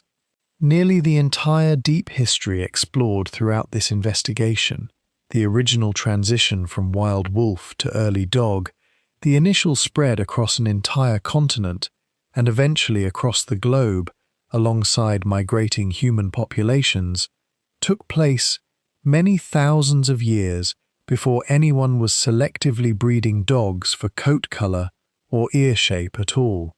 The earliest, most fundamental transformation was about behavior and temperament, not appearance, and it was largely complete, in its essential form, long before deliberate aesthetic breeding practices, as we would recognize them today, ever began. The genetic legacy of that original, ancient transformation remains detectable within the DNA of every dog alive today, regardless of breed. Comparative genetic research between modern dogs and modern grey wolves has consistently identified specific genes associated with the kind of behavioral changes central to domestication, genes connected to reduced fear response, increased sociability, and heightened sensitivity to human social cues and communication, including a dog's now well-documented and unusual ability to follow human pointing gestures and read human facial expressions, an ability wild wolves, even those raised closely among humans from a young age, generally do not develop to nearly the same degree. This last point deserves particular attention because it represents one of the clearest, most measurable behavioral differences separating domesticated dogs from their closest wild relatives, and it connects directly back to the deep prehistoric process this entire investigation has traced. Controlled behavioral studies comparing dogs and hand-raised wolves have repeatedly found that dogs, including very young puppies with minimal prior exposure to humans, spontaneously understand and respond to human pointing gestures in ways wolves typically do not, even wolves raised from birth in close human company. This suggests the ability is not simply learned individually through exposure, but represents a genuinely inherited, evolved cognitive adaptation refined across many thousands of years of selection, specifically favoring dogs capable of reading and responding to human communication effectively. One further genetic complication is worth including here, because it speaks directly to how blurred the line between wolf and dog has remained, even long after the earliest stages of domestication had already produced clearly distinct populations. Modern genetic research has confirmed that dogs and wolves, despite many thousands of years of largely separate evolutionary paths, remain close enough as species that they can, and periodically do, interbreed successfully wherever their ranges overlap, producing fertile offspring capable of breeding further with either parent population. Genetic analysis of numerous modern wolf populations across North America, Europe, and Asia has identified measurable traces of dog ancestry mixed into wild wolf genomes in many regions. Evidence of repeated interbreeding events occurring across a long span of time, likely whenever village or working dogs and wild wolf populations came into direct contact with one another. Similarly, some modern dog populations, particularly certain northern breeds associated with sledding and cold climate work, carry detectable genetic contributions from more recent interbreeding with wild wolves. This ongoing genetic exchange complicates any effort to draw a single, permanently fixed genetic boundary separating wolf from dog, and it offers an important reminder that domestication, even once well established, was likely never a completely closed, one-directional process. The boundary between wild wolf and early domesticated dog population, particularly during the earliest thousands of years of this relationship, was almost certainly considerably more porous and more frequently crossed in both directions than a simple, clean split implies. With individual animals and even entire local populations likely drifting back and forth between more wolf-like and more dog-like behavior and ancestry across many successive generations, depending on their specific circumstances and their specific degree of ongoing contact with human communities. In other words, somewhere across those many thousands of generations, stretching from the earliest tentative approach of a bold wolf toward a human camp, through the careful, deliberate care given to a sick puppy at Bonn-Oberkassel, through the long migrations across Beringia and the Pacific and every other corner of the inhabited world, the process of domestication did something remarkable and genuinely unique among Earth's animals. It produced a creature specifically, measurably adapted to understanding humans, on a level no other domesticated species, and certainly no wild animal, comes close to matching. This adaptation did not happen because early humans set out, from the very beginning, with a conscious plan to breed the perfect companion animal. It happened because, across an almost unimaginable number of individual encounters, spread across tens of thousands of years and an entire continent's worth of separate human communities, the wolves and early dogs who happened to be best at reading, understanding, and cooperating with the humans around them consistently had better outcomes, more reliable food, safer lives, and more opportunities to reproduce and pass along whatever combination of genetics and temperament had made that success possible. The pointing gesture research deserves a slightly closer look, because the details of how it was conducted help explain why researchers consider the findings so significant. In studies comparing domestic dog puppies, wolf pups raised from a very young age under close, careful human supervision, and adult wolves with more typical, wild-reared backgrounds, researchers presented each animal with a simple task: 2 identical containers, only one of which held a hidden food reward, with the only available clue being a human tester pointing toward the correct container. Domestic dog puppies, tested at ages as young as several weeks old, with minimal prior training or exposure to this specific kind of test, succeeded at finding the correct container at rates far exceeding chance, and often comparable to the performance of much older, more experienced adult dogs. Hand-raised wolf pups, despite receiving considerably more intensive, sustained daily human contact and care than the domestic dog puppies in the comparison, generally performed considerably worse at the same basic task, struggling to reliably interpret the human pointing gesture as meaningful information about where food could be found. This result runs counter to what many people might initially assume. It would be reasonable to expect that a wolf pup raised with more intensive, careful human attention would understand human gestures at least as well as a domestic dog puppy receiving comparatively ordinary care. Instead, the domestic dog puppies, despite less individual training, outperformed the more intensively raised wolves, strongly suggesting the ability to interpret human communicative gestures is not simply a product of individual exposure and learning during a single animal's lifetime, but reflects a genuine, inherited cognitive difference, built into the domestic dog genome through many thousands of years of accumulated selection, favoring individuals capable of reading human behavior effectively. Further comparative research has extended this picture, examining how dogs and wolves respond to problems they cannot solve on their own. When presented with a food puzzle that has been deliberately made impossible to open, wolves, drawing on their more independent wild problem-solving instincts, tend to persist considerably longer, continuing to work at the puzzle on their own using trial and error.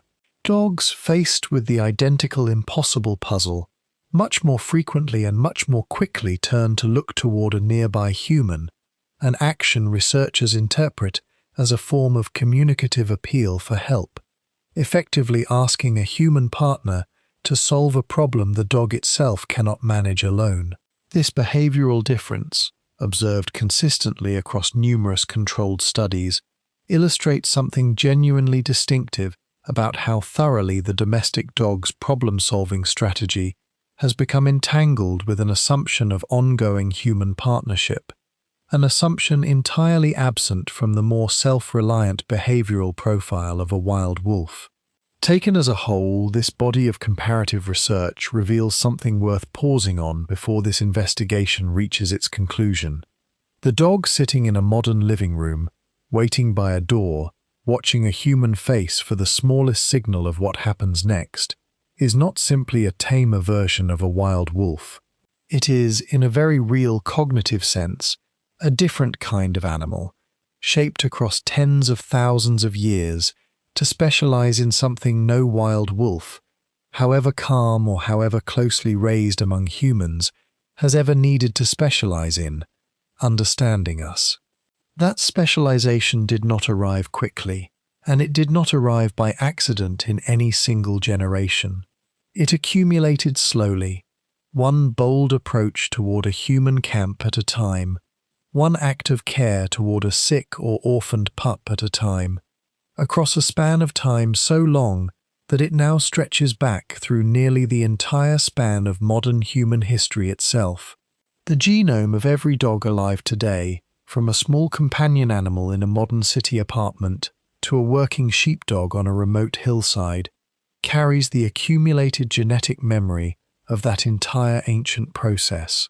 It is, in a very real sense, a living historical record, written not in ink or stone, but in DNA, tracing directly back to a population of Ice Age wolves who, for reasons still only partially understood, began a slow, uncertain drift toward the human campfire, long before anyone on Earth had ever planted a single seed on purpose. Conclusion. Return for a moment to that grave near the Rhine. A young dog, 14,000 years dead, its small body once racked by weeks of illness it should never have survived. Someone knelt beside it during those weeks.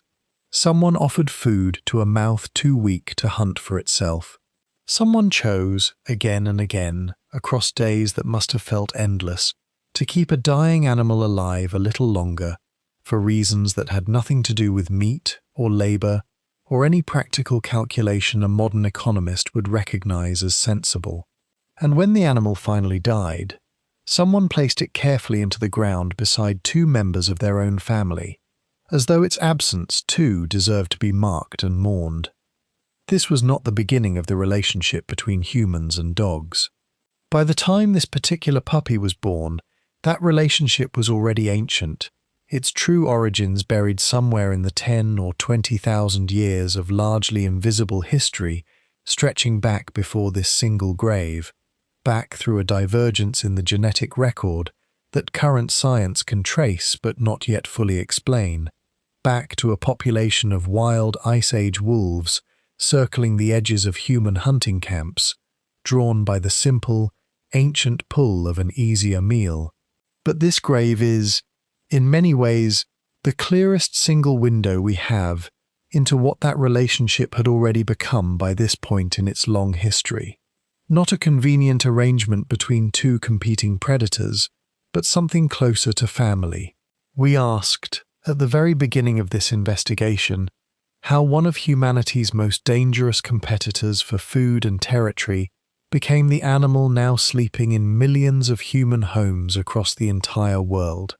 The honest answer, built from bones, teeth, ancient genomes and burials scattered across an enormous stretch of Eurasia and beyond, is that no single moment, no single decision, and quite possibly no single origin point fully explains it.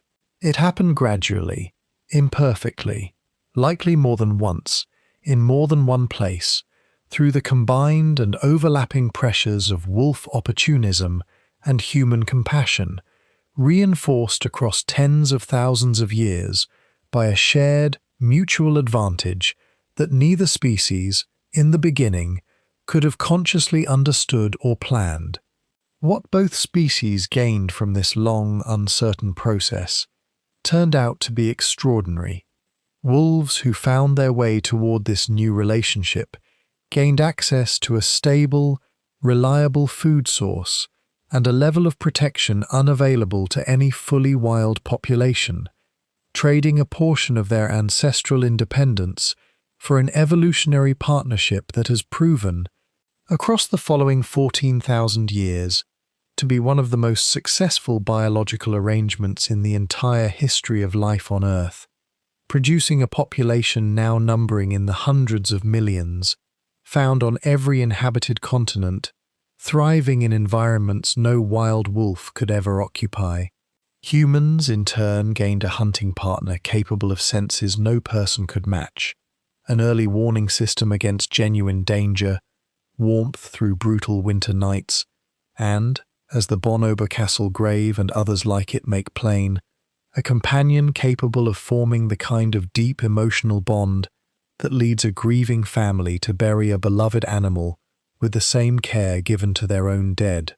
This partnership did not wait for farming, for villages, or for any of the later developments most people associate with the true beginning of human civilization.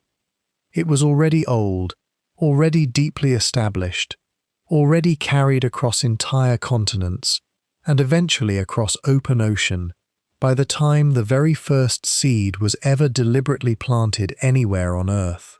When agriculture finally did arrive, dogs were not a new addition brought in to complete the picture. They were already there, waiting, ready to guard the first stored grain exactly as they had once guarded the first Ice Age camps. The uncertainty that remains within this story is not a weakness in the evidence. It is an honest reflection of just how old, and how difficult to fully recover, this history actually is. Researchers continue to disagree over how many separate times this transformation may have occurred, over exactly where its earliest true beginnings lie, and over precisely how the earliest bond between species first took hold. New discoveries, like the genomes recovered from Panabashi and Gough's cave only a short time ago, continue to reshape the timeline, and it is entirely likely that the true beginning of this story remains, for now, still hidden somewhere in unexcavated ground or an unexamined museum drawer, waiting for the right combination of technology and attention to finally bring it into the light. What is not uncertain is the outcome. Somewhere on the cold, open expanse of the Ice Age steppe, two rival predators, each depending on the same scarce prey to survive, found an unlikely path toward one another instead of away. Across thousands of generations, through hunger, sickness, migration, and eventually the rise of entirely new ways of human life, that fragile early connection never broke. It simply grew, quietly, patiently, until an animal once feared as a dangerous rival to human survival became, instead, one of the most trusted and most loved companions our species has ever known, curled now beside a fire, in a house, on a bed, in nearly every corner of the inhabited world, still carrying, somewhere deep within its genes, the memory of that first hesitant approach toward a stranger's fire, tens of thousands of years before anyone on Earth had ever built a farm.